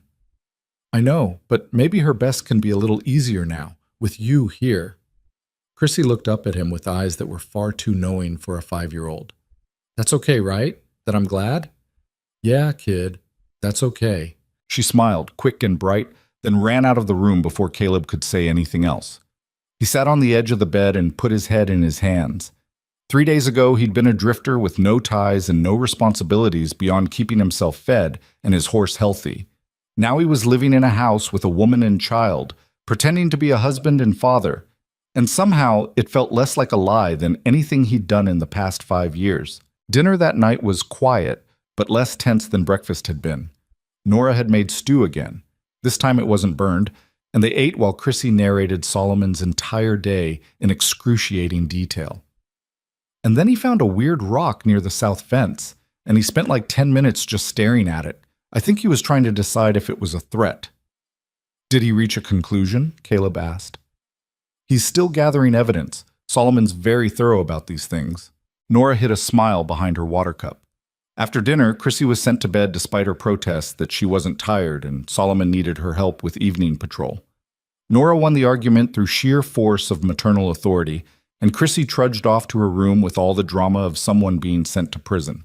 Caleb helped with the dishes, working in silence while Nora washed and he dried. The routine was surprisingly comfortable, like they'd been doing this for years instead of days. We need to talk about tomorrow, Nora said finally. Caleb set down the plate he was drying. The town trip. Yeah. She scrubbed at a pot that was already clean. People are going to ask questions, lots of them. We need to have answers that match. What kind of questions? How we met, when we got married, why nobody knew about it. She paused. Why you weren't here before. That last one was the hardest. Caleb leaned against the counter, thinking. We could say I was working up north, cattle ranching in Wyoming. Came back when I got word about the auction. Nora considered this. That works, but it doesn't explain why we got married without telling anyone. We could say it was recent, quick. We realized we worked well together and made it official. People don't get married that fast unless... She stopped, color rising in her cheeks. Unless they have to, Caleb finished quietly. They both knew what that implied. What people would assume when they saw Caleb suddenly living at the ranch with a woman who'd been alone for years. Let them think what they want, Nora said finally. We know the truth. That's what matters. You sure about this? Once we tell this story, we can't take it back. I've never been less sure about anything in my life. She dried her hands on a towel, her movements sharp. But I'm also tired of being afraid, of Derek showing up whenever he wants money, of the town judging me for being alone, of wondering if someone's going to decide Chrissy would be better off somewhere else. They can't just take her. Can't they? Nora's voice was bitter. I'm an unmarried woman with no family and no legal claim to this land. If someone decided to push the issue, what exactly would stop them? She was right. The law wasn't kind to women in her position, and small-town politics could be brutal when people decided someone didn't belong. This protects her, Nora continued. Having you here, being married, even if it's pretend, it gives us legitimacy we didn't have before. And what happens if Derek calls our bluff? If he starts digging and finds out we're lying? Then we deal with it when it happens. She met his eyes. But at least we deal with it together instead of me dealing with it alone. Caleb wanted to argue, wanted to point out all the ways this plan could go wrong, all the complications they weren't considering. But looking at Nora's face, exhausted and determined in equal measure, he couldn't bring himself to add more weight to what she was already carrying. Okay, he said, we do this your way. Relief flickered across her features. Thank you. Don't thank me yet. We might both regret this. Probably. A small smile tugged at her mouth, but at least we'll regret it together. They finished the dishes in silence, both lost in thoughts about tomorrow and all the ways their carefully constructed story could fall apart. That night, lying in the unfamiliar bed in the room at the end of the hall, Caleb stared at the ceiling and listened to the house settle around him. Nora's footsteps in the next room, Chrissy talking in her sleep about something involving chickens and military strategy. The wind rattling the loose board on the porch that he kept meaning to fix. Sounds of a home, sounds he hadn't heard in 5 years. He closed his eyes and tried to sleep, but his mind kept circling back to the same question. What the hell was he doing? Morning came too fast. Caleb woke to sunlight streaming through the window and the smell of coffee drifting down the hall. He dressed quickly, ran a hand through his hair that needed cutting, and emerged to find Nora already in the kitchen wearing a dress he hadn't seen before. It was dark blue, clean and carefully mended, with buttons running up the front. Her hair was pulled back in a neat braid instead of the usual practical knot. She'd even put on earrings, simple silver things that caught the light when she moved. She looked nervous. "Too much?" she asked, seeing him stare. "No, you look nice." "I look like I'm trying too hard." "You look like you're going to town, that's all." Chrissy appeared from her room, also wearing what was clearly her best dress, the one with fewer patches and ribbons that actually matched. "Solomon says we should bring him for moral support," she announced. "We're not bringing the ram to town," Nora said. "Why not? He's very good with people." "He's good at intimidating people. That's different." "Same thing."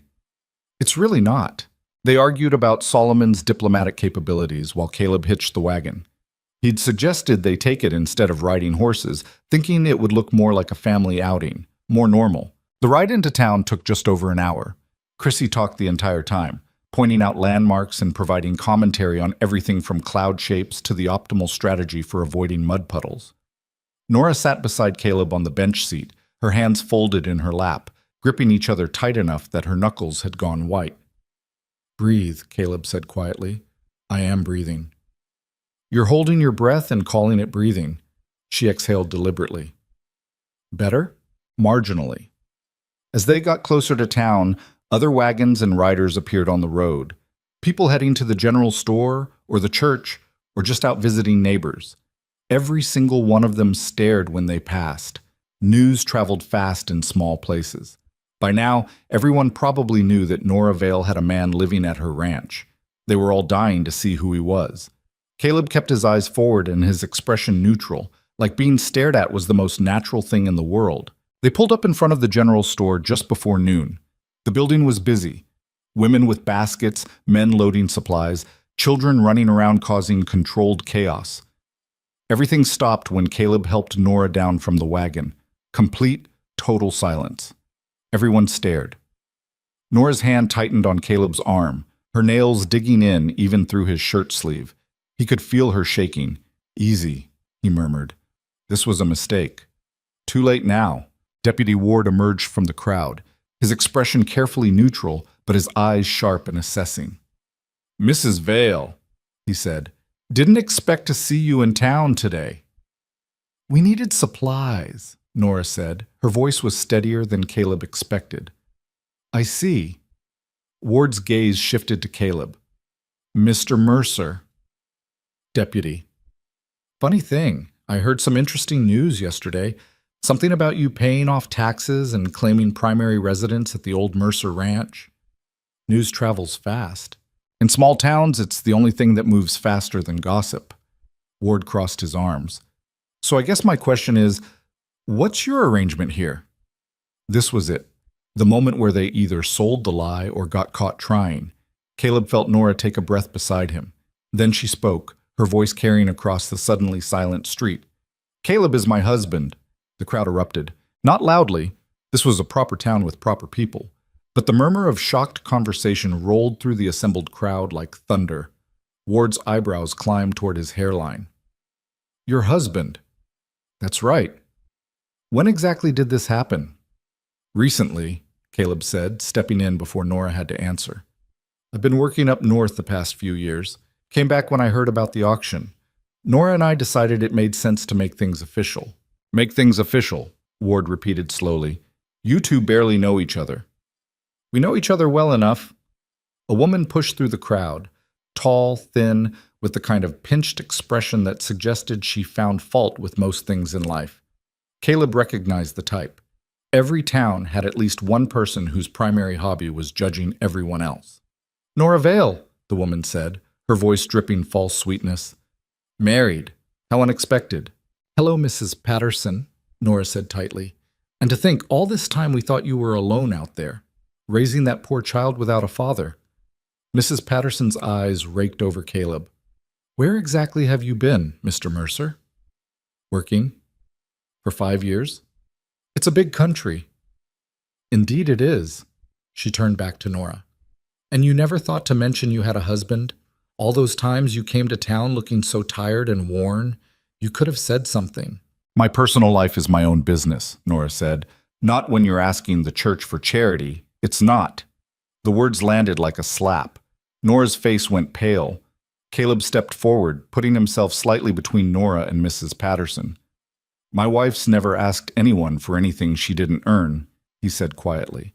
"And if you've got a problem with how we run our household, you can take it up with me directly instead of hiding behind polite conversation." Mrs. Patterson's mouth opened and closed like a fish. Several people in the crowd made quiet sounds of approval. Ward raised his hands. "Let's all stay civil here." "We're perfectly civil," Caleb said. "Just making sure everyone understands where things stand." "And where do things stand exactly?" This came from a different man, older, well-dressed, with the kind of bearing that suggested he owned property and expected people to listen when he spoke. "Things stand with me and Nora working my land, raising our family, and not bothering anyone who doesn't bother us first," Caleb said. "Your land," the man repeated. "The county records show that land was abandoned." "The county records show I paid 5 years of back taxes yesterday. Property's current and legal." "And this sudden marriage is none of your concern unless you're planning to object at the ceremony." Caleb's voice was hard now. "In which case, I should mention the ceremony already happened." It was getting easier to lie. Caleb wasn't sure if that was good or bad. The crowd was buzzing now, everyone talking at once. Ward looked like he was trying to decide whether to intervene or just let this play out. Then a small voice cut through the noise.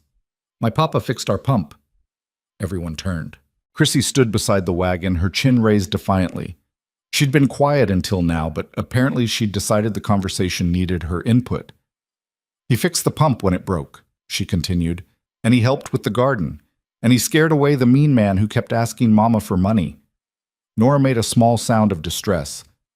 "Chrissy, it's true. Derek came and tried to take money, but Papa told him to leave and never come back." Chrissy looked around at all the adults staring at her. "So I don't care if you think it's weird that he's here now. I'm glad he's here. Mama's glad too, even if she won't say it in front of everyone." The silence that followed was deafening. Then someone in the crowd, a younger woman holding a baby, spoke up. "If Derek Crow's been bothering you, Nora, you should have said something." "We all know he's trouble," another voice added. "Been running scams through 3 counties."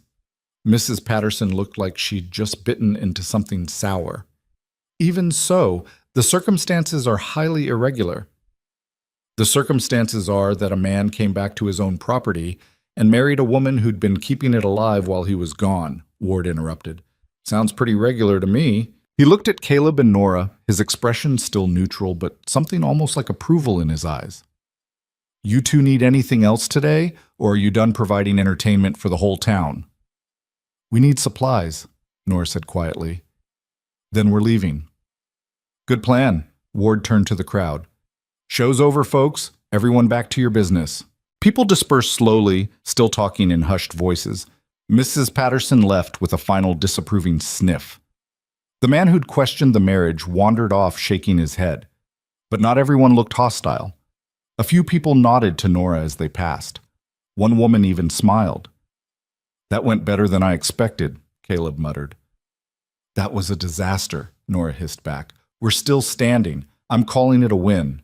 They made it into the general store without further incident. The woman behind the counter, middle-aged, practical-looking, with flour dust on her apron, watched them enter with open curiosity.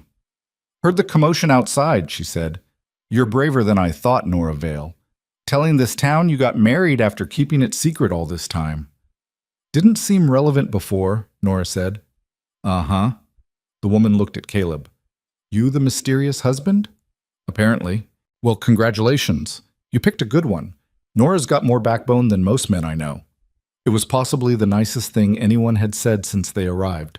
Nora visibly relaxed. Thank you, Mrs. Chen. Don't mention it. Now what do you need today?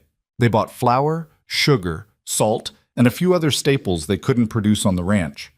Caleb paid, acutely aware that he was now down to almost nothing in terms of money. He'd have to figure out work soon, or they'd be in trouble come winter. One problem at a time. As they loaded supplies into the wagon, Deputy Ward appeared again. Walk with me a minute, he said to Caleb. It wasn't really a question. Caleb followed him around the corner of the building, out of earshot from where Nora was helping Chrissy into the wagon. Ward leaned against the wall, arms crossed. You want to tell me what's really going on? We're married. That's what's going on. You're married to a woman you didn't know existed a week ago. Sometimes things happen fast. Yeah, they do. Ward was quiet for a moment. Derek Crow's a problem. He's got warrants in 2 counties for fraud and assault. If he's been extorting Nora, he won't be anymore. You sure about that? I'm sure. Ward studied him. You know what I think? I think you showed up planning to settle some business and leave. But then you met Nora and that kid, and you couldn't walk away. So now you're in deeper than you planned, trying to figure out how to make it work. Caleb didn't confirm or deny anything. Here's my advice, Ward continued. Whatever arrangement you two have got, legal, pretend, somewhere in between, make sure you're both clear on what it is.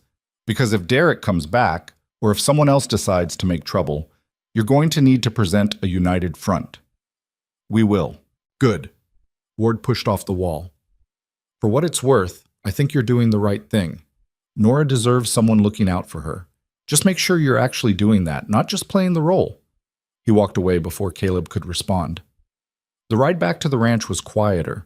Chrissy had worn herself out with the excitement and fallen asleep against Nora's side. Nora stared straight ahead, her expression unreadable. You okay? Caleb asked finally. I just told the entire town a lie that's going to follow us for the rest of our lives. You told them a version of the truth. That's different. Is it? Yeah, the truth is we're trying to build something together. The details of how we're doing that are nobody's business but ours. Nora was quiet for a long moment. Chrissy called you Papa. I know. Are you okay with that? Caleb thought about Daniel, about the little boy who used to climb on his shoulders and demand stories about cowboys and wild horses, about the wooden horse buried in a garden that had become a grave. Ask me again in a few months, he said finally. Nora nodded like she understood. Maybe she did. They were almost back to the ranch when they saw the horse. It was tied to the porch railing, a gray horse that Caleb recognized immediately. Derek's horse. Nora sat up straight, her hand gripping Caleb's arm. He came back. Stay in the wagon, Caleb said. Like hell. Stay in the wagon with Chrissy. I'll handle this. He climbed down before she could argue, his hand moving automatically to check for the gun he wasn't carrying because they'd gone to town, not into a fight. Derek emerged from the barn, and he wasn't alone. 2 other men flanked him, rough-looking types who'd clearly been hired for muscle rather than conversation. They stood with the casual confidence of people who'd been in fights before and expected to win. Mercer, Derek called out, we need to talk. We already talked. I told you to leave. Yeah, see, that's the problem. You don't get to tell me anything. Derek walked closer. This is family business between me and my niece. Chrissy's not your niece. She's my blood. And I've been thinking, maybe she'd be better off with real family, instead of some drifter playing house with her mama. Caleb's hands clenched. Behind him, he heard the wagon shift as Nora started to climb down. Don't, he said quietly, not taking his eyes off Derek. Caleb, trust me. Derek smiled, ugly and confident. You got no legal right to that girl. I could take her right now and there's nothing you could do about it. You'd have to go through me first. That's what these boys are for. The 2 hired men moved forward, cracking their knuckles in a show of intimidation that would have been funny if it wasn't so dangerous. Caleb assessed the situation quickly. He was outnumbered, unarmed, and standing in an open yard with nowhere to retreat. In a straight fight, he'd lose. So he didn't fight straight. Deputy Ward knows you're here, Caleb said. Derek's smile faltered. Bullshit. We just came from town. Told him all about how you've been extorting money from Nora, how you threatened to take Chrissy. Caleb took a step forward. He's got warrants on you, Derek, 2 counties worth. You really want to add kidnapping to that list? I'm not kidnapping anyone. She's family. She's not your family. And even if she was, you've got no legal claim. But you know what I do have? Caleb reached into his pocket and pulled out the receipt from the county office. Legal ownership of this property, a marriage certificate that makes Nora my wife and Chrissy my stepdaughter, and a deputy who's just waiting for an excuse to come out here and arrest you. He was bluffing about the marriage certificate, but Derek didn't know that. Derek's face had gone from confident to uncertain. You're lying. Try me. They stood frozen, tension crackling in the air between them. Then, from the direction of the road, hoofbeats. Everyone turned. Deputy Ward rode into the yard, his hand resting casually on his gun belt.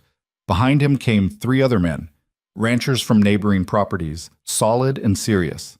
Derek Crow, Ward said pleasantly.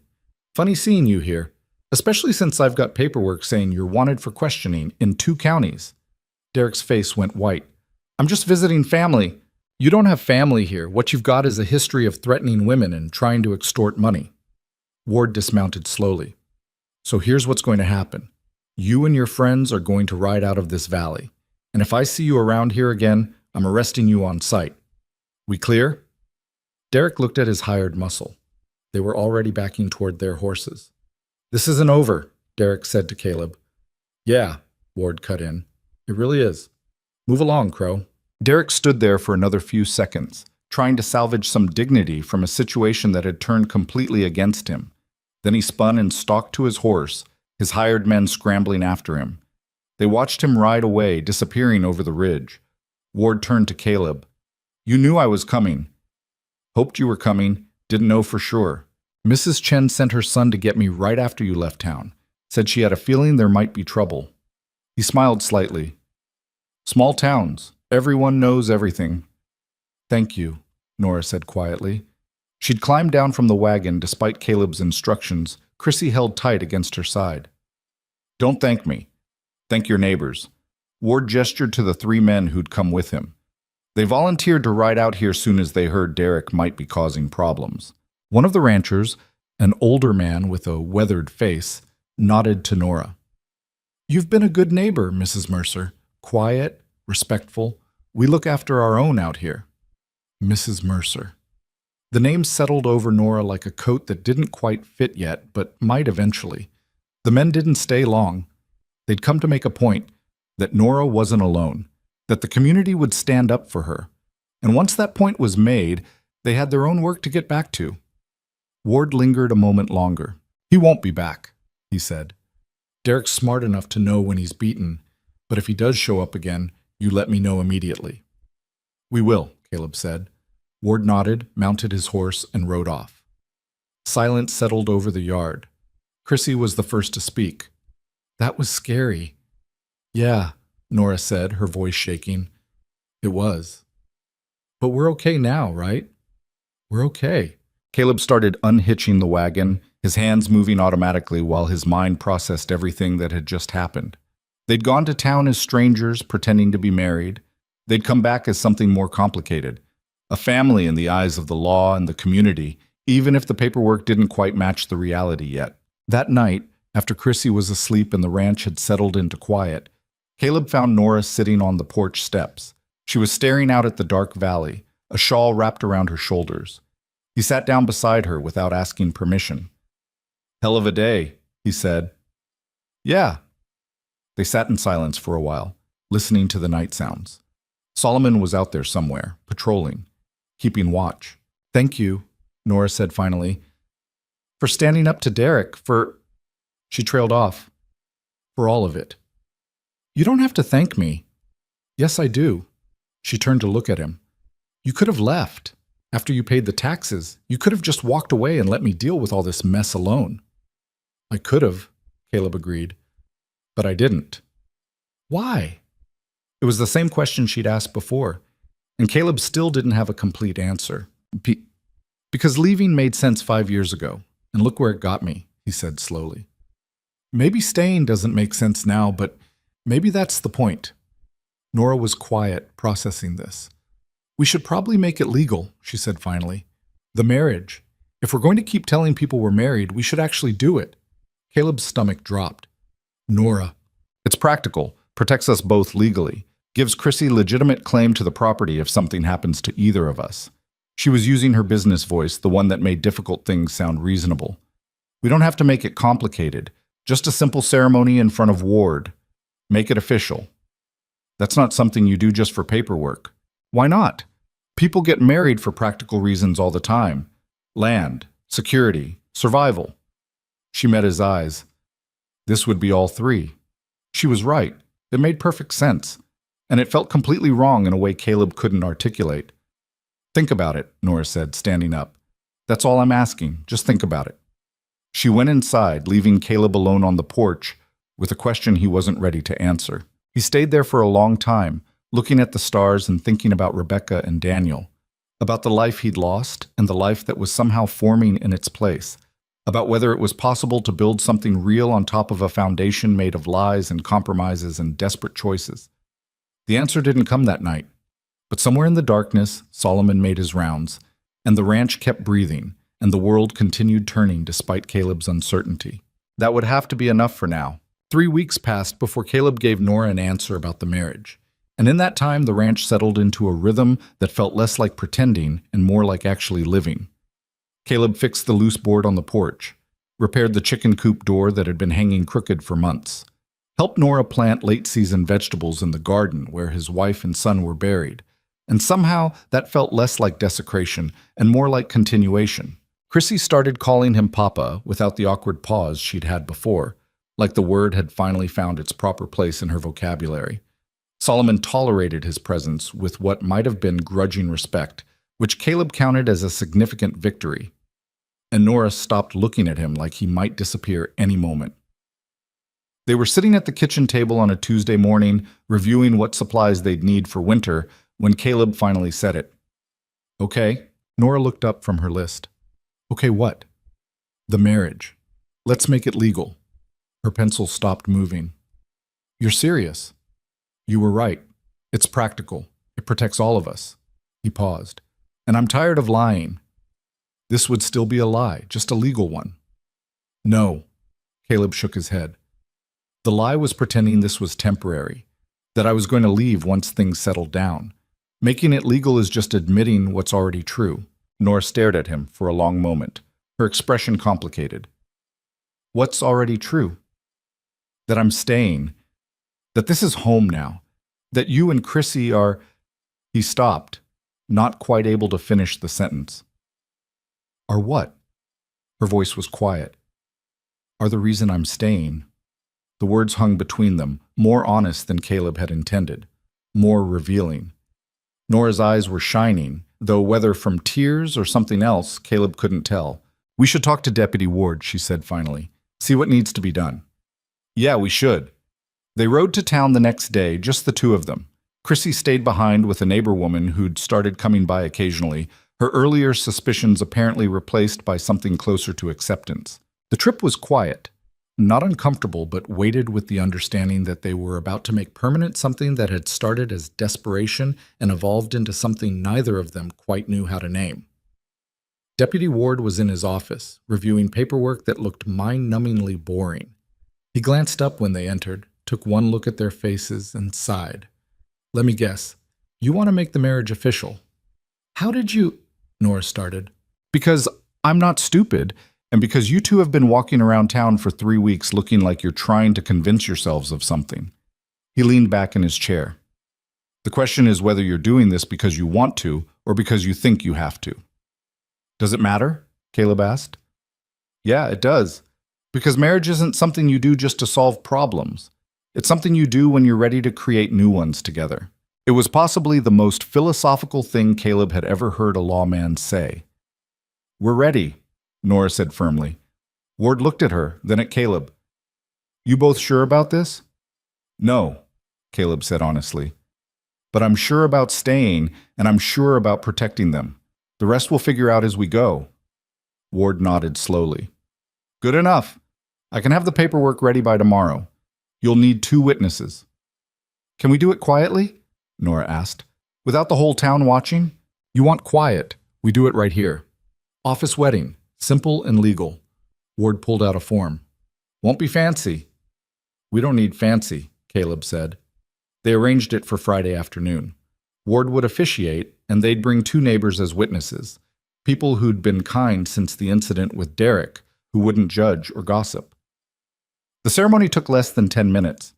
They stood in Ward's cramped office while he read from a book that had clearly been used for this purpose many times before. The words were traditional, formal, completely at odds with the circumstances that had brought them here. When Ward asked if Caleb took Nora as his lawful wife, there was a moment of hesitation, not because Caleb was unsure, but because the weight of what he was doing suddenly crashed down on him. He was getting married, not to Rebecca, who he'd loved with the uncomplicated certainty of youth, but to a woman he'd known for less than a month, in a ceremony born from necessity rather than romance. And yet, "I do," he said. Nora's turn came. Ward asked the same question, his voice gentle but firm. She looked at Caleb, really looked at him, and he saw all the same doubts and certainties reflected in her eyes. "I do," she said quietly. Ward pronounced them married. There was no kiss, no celebration, no moment of triumph. Just 2 people signing a piece of paper while witnesses scratched their names below, making legal what had been fiction. They rode back to the ranch as husband and wife. "That was the least romantic thing I've ever experienced," Nora said halfway home. "You want romantic, you married the wrong man." "I married a man who was honest about what he could offer. That's worth more than romance." Caleb wasn't sure he agreed, but he appreciated the sentiment. Chrissy was waiting on the porch when they arrived, practically vibrating with anticipation. "Did you do it? Are you really married now?" "We're really married," Nora confirmed. Chrissy squealed and launched herself at Caleb, wrapping her arms around his waist. "Does this mean you can't leave now?" "That's not how marriage works," Caleb said, carefully hugging her back. "Solomon says it is. He says married people have to stay together because they made promises. Solomon's very wise about these things." "I know!" Chrissy pulled back, grinning. "We should celebrate. I made a cake." "You made a cake?" Nora sounded alarmed. "Mrs. Henderson helped. It's only a little bit burned." The cake was, in fact, more than a little bit burned. But they ate it anyway, sitting around the kitchen table as the sun set. And somehow the burned cake and Chrissy's excited chatter made the strange, practical marriage feel more real than the ceremony had. That night, Caleb lay in his bed in the room at the end of the hall and listened to his wife moving around in the next room.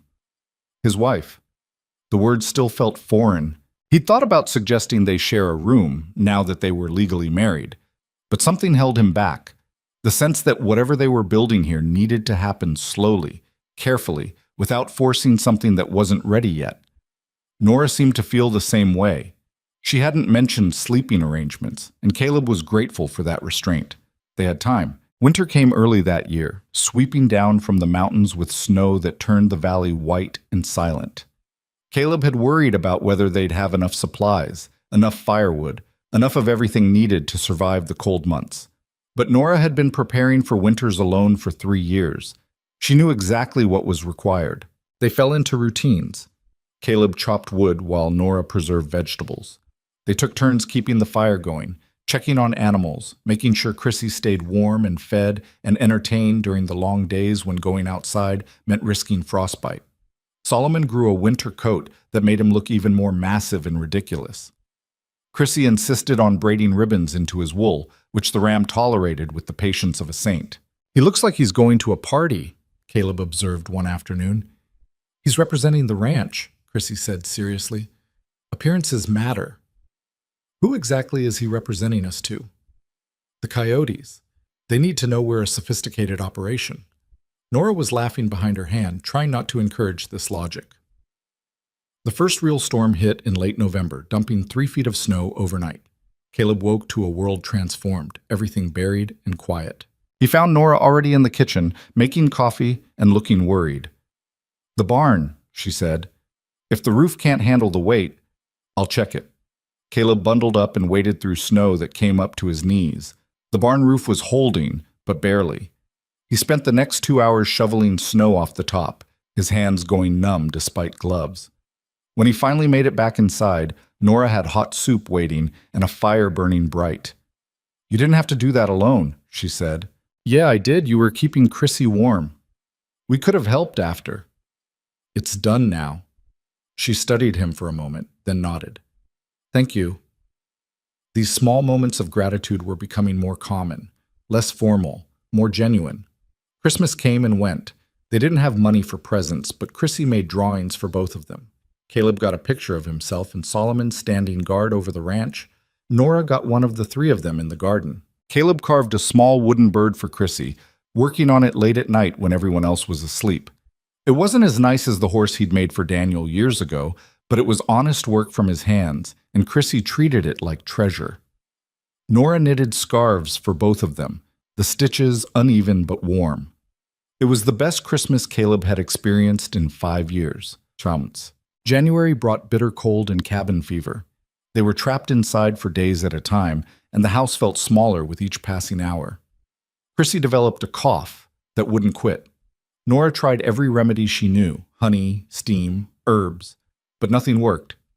After 3 days of listening to the child struggle to breathe, Caleb made a decision. "I'm riding to town for the doctor." "In this weather?" Nora looked at him like he'd lost his mind. "It's a blizzard out there." "It's clearing. I can make it." "Caleb, she needs help. Real help. I'm going." He left before Nora could argue further, pushing through snow on a horse that didn't want to move but trusted him enough to try. The ride took 3 hours instead of the usual one. By the time Caleb reached town, his face was numb and his hands had lost feeling. But he found the doctor and convinced him to come back despite the conditions. They made it to the ranch by nightfall. The doctor examined Chrissy, gave her medicine, and pronounced it a bad chest cold that would pass with rest and warm liquids. "You rode through a blizzard for a chest cold," he told Caleb. "I rode through a blizzard for my daughter," Caleb corrected. The word came out automatically, without thought. "My daughter." The doctor smiled. "Fair enough." He stayed the night because traveling back in darkness was suicide. In the morning, Caleb paid him with the last of his savings and watched him ride away. Nora found him on the porch afterward. "You called her your daughter," she said quietly. "I know." "Did you mean it?"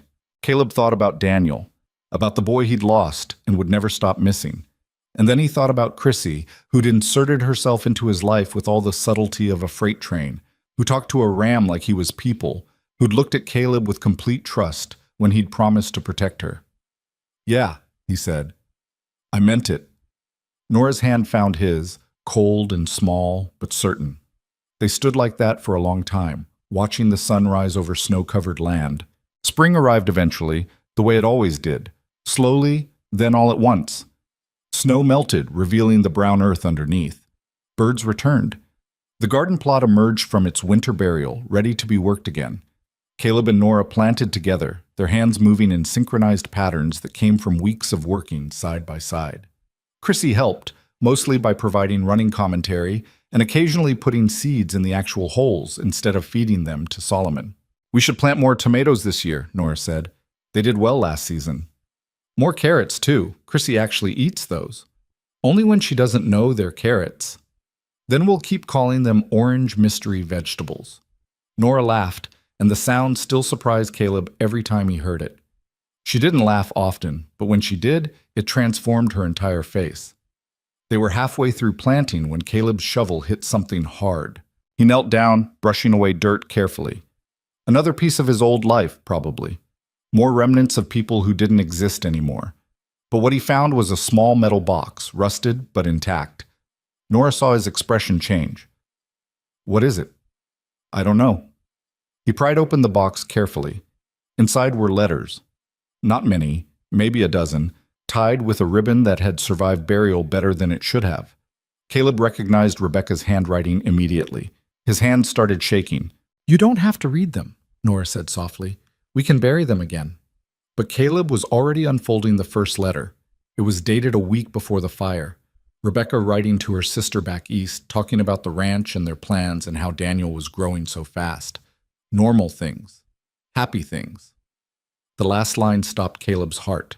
Caleb's been working himself to exhaustion trying to make this place perfect. I wish he could see that it's already perfect because we're all here together.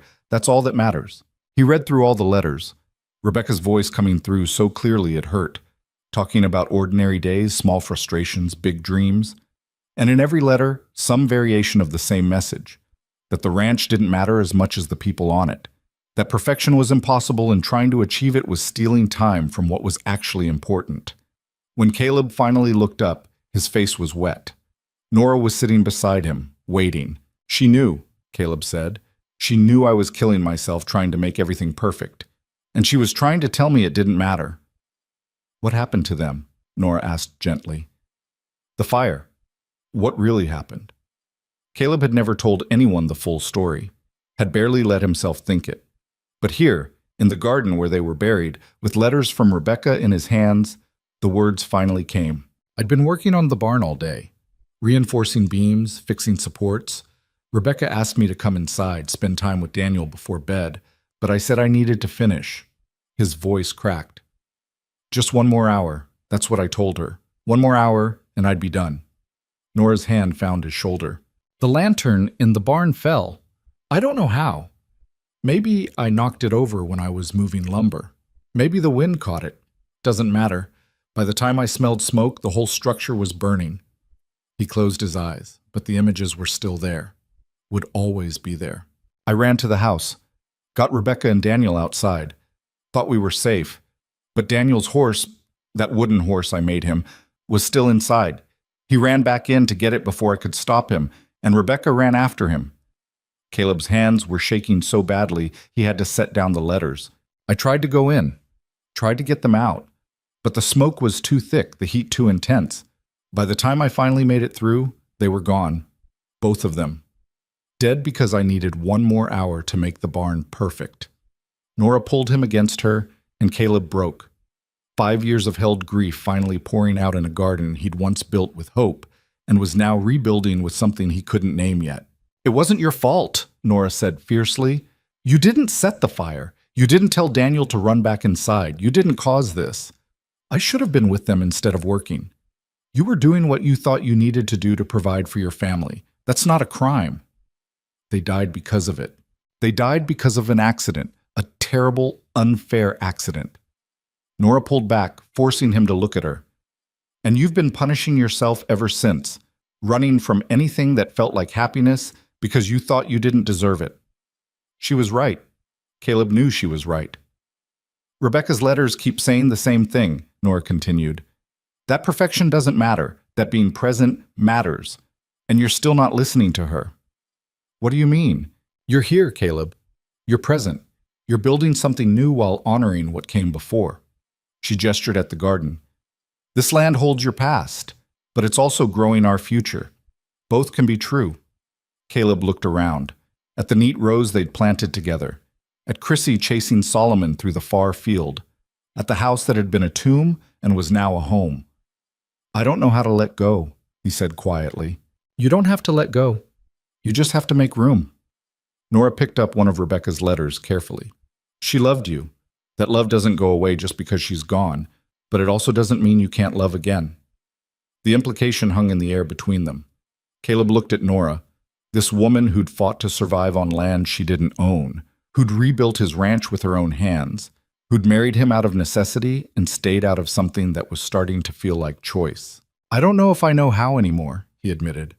Neither do I. Nora's smile was sad. But maybe we figure it out together. They buried the letters again, but this time it felt different. Not like hiding the past, but like planting it, letting it rest and nourish what grew above. That evening, after Chrissy was asleep and the house was quiet, Caleb found himself standing outside Nora's door. He knocked softly. Come in. She was sitting on her bed, mending one of Chrissy's dresses by lamplight. She looked up when he entered, her expression questioning. Can we talk? Caleb asked. We're married. We're allowed to talk whenever we want. I know, but this feels like it needs permission anyway. Nora set down her sewing. Okay, talk.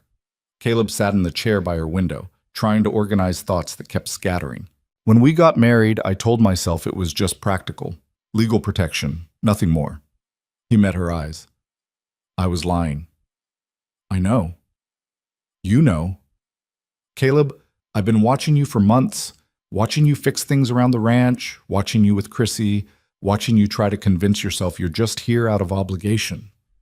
She smiled. You're terrible at lying to yourself. Then why didn't you say anything? Because you needed to figure it out on your own. Some things can't be forced. Caleb took a breath. I care about you. And Chrissy, more than I thought I'd ever care about anyone again. I know that too. Do you care about me? Nora was quiet for a moment. I married you thinking it would solve problems, keep Derek away, give Chrissy stability. But somewhere along the way it became something else. She looked down at her hands. You scare me, Caleb. Why? Because I was fine being alone. I knew how to survive that. But this, having someone I can actually depend on, that's terrifying because it can be taken away. I'm not going anywhere. You can't promise that. People die, leave, disappear. I've learned not to count on anyone. Then learn something new, Caleb said. Learn to count on me.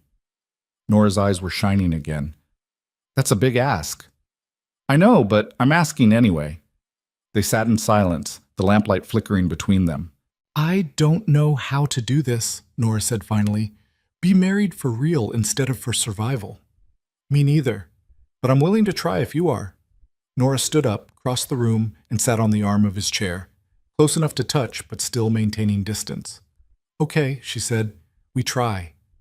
It wasn't a declaration of love, wasn't a fairy tale moment, just two broken people agreeing to try fixing themselves together. Caleb reached up and took her hand. She let him. They stayed like that until the lamp burned low, not talking, just being present in the same space without fear or pretense. Summer arrived with heat and hard work. The garden flourished under their combined care, producing more vegetables than they could eat. Nora started preserving for winter, and Caleb built additional storage in the cellar. Chrissy turned 6, though she insisted she was actually 7 because Solomon said so. They celebrated with a cake that wasn't burned this time and presents made from things they had on hand. Deputy Ward visited occasionally, checking in. The visits felt less like supervision and more like friendly calls.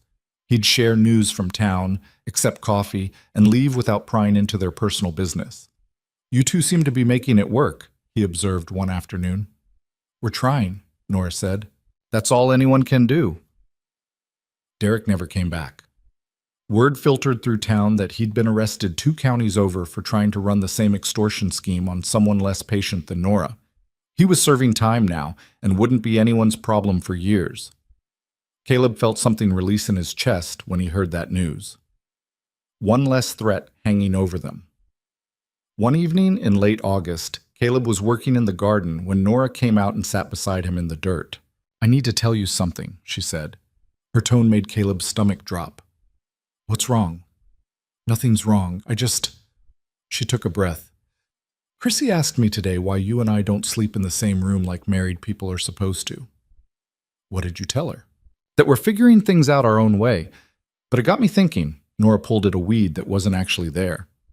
We've been married for 8 months, and we're still living like polite strangers who happen to share a house. Is that what you want to change? I don't know what I want. That's the problem. She finally looked at him. Do you want things to change?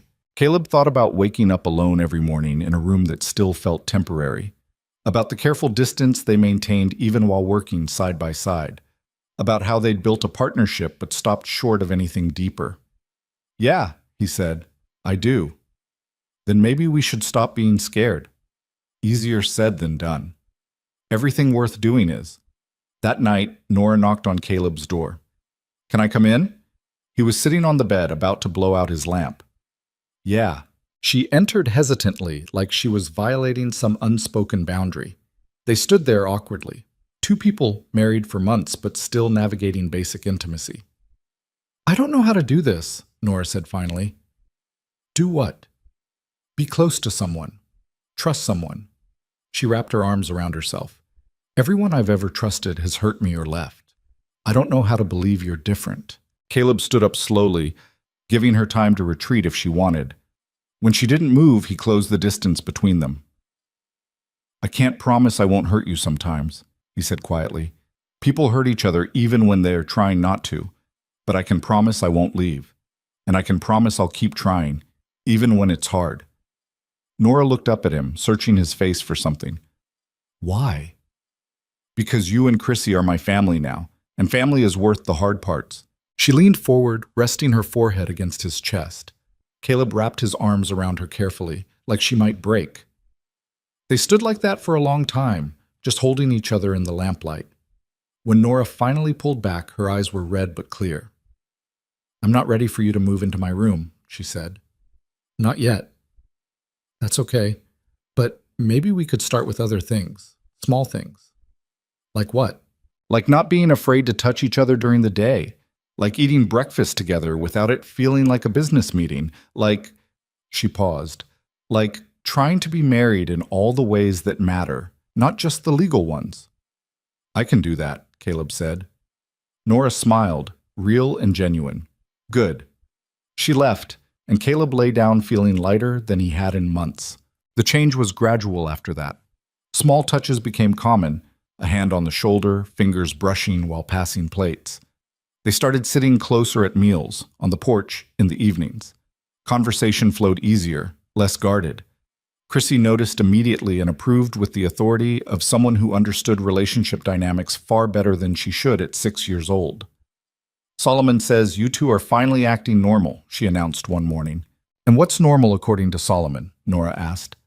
People who like each other acting like they like each other, instead of pretending they don't. Out of the mouths of children and rams.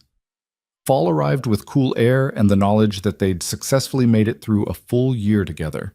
Caleb stood in the garden one morning, looking at the place where he'd found Rebecca's letters, and realized the pain had dulled to something manageable.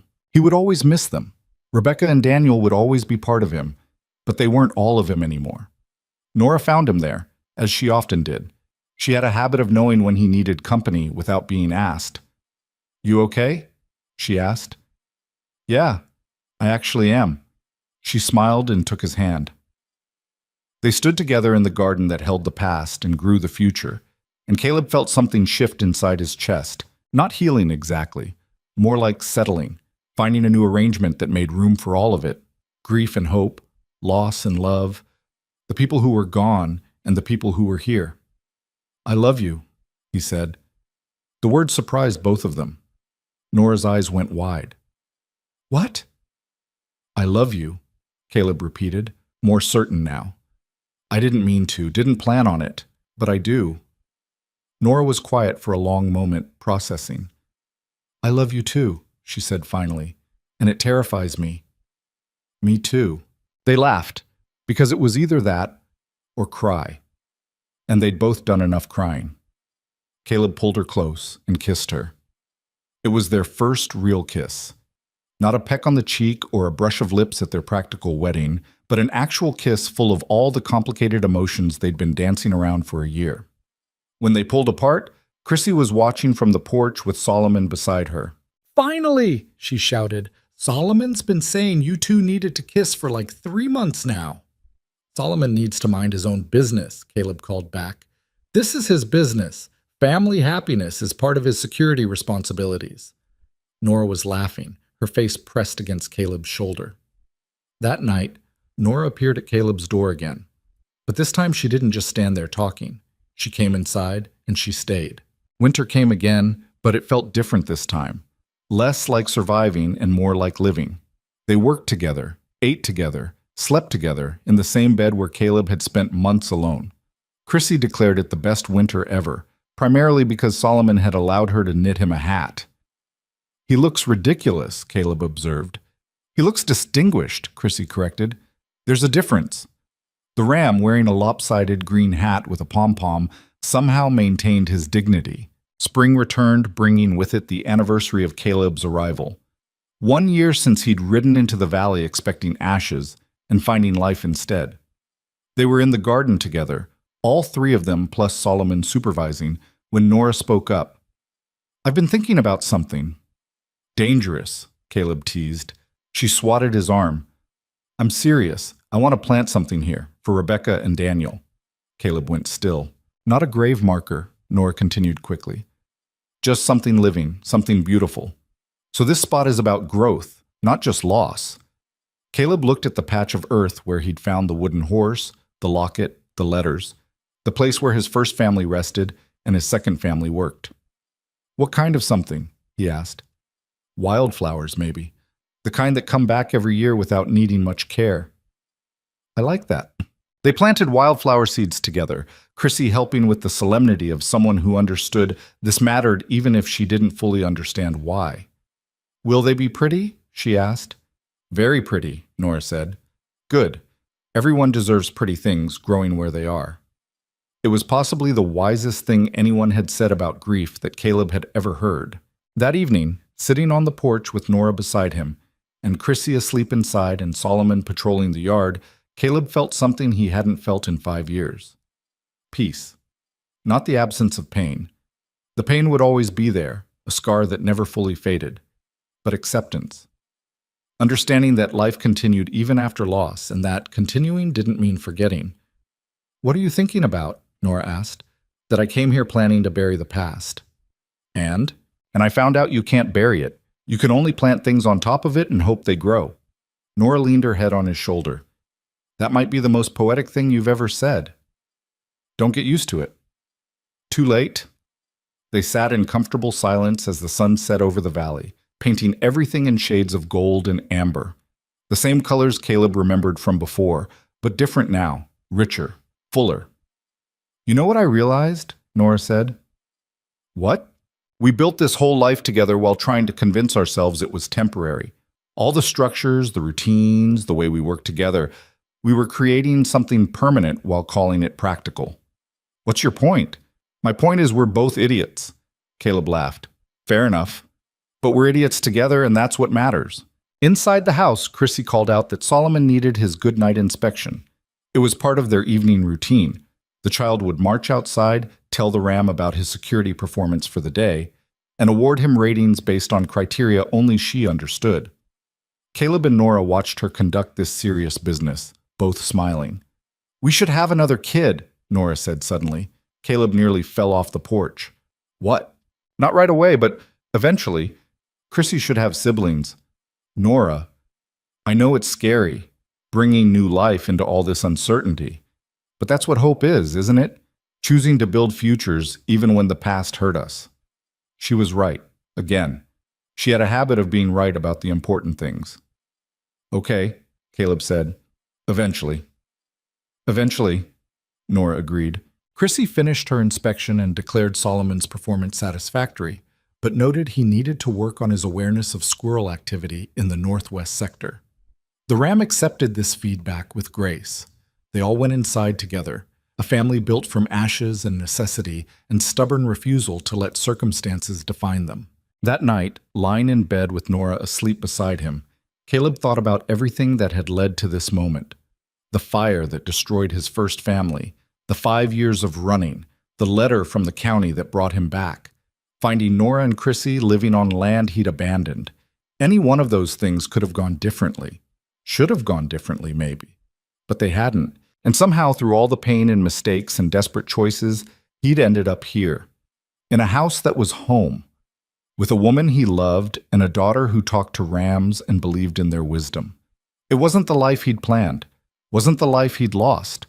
It was something new. Built on ruins, yes, but growing toward sunlight anyway.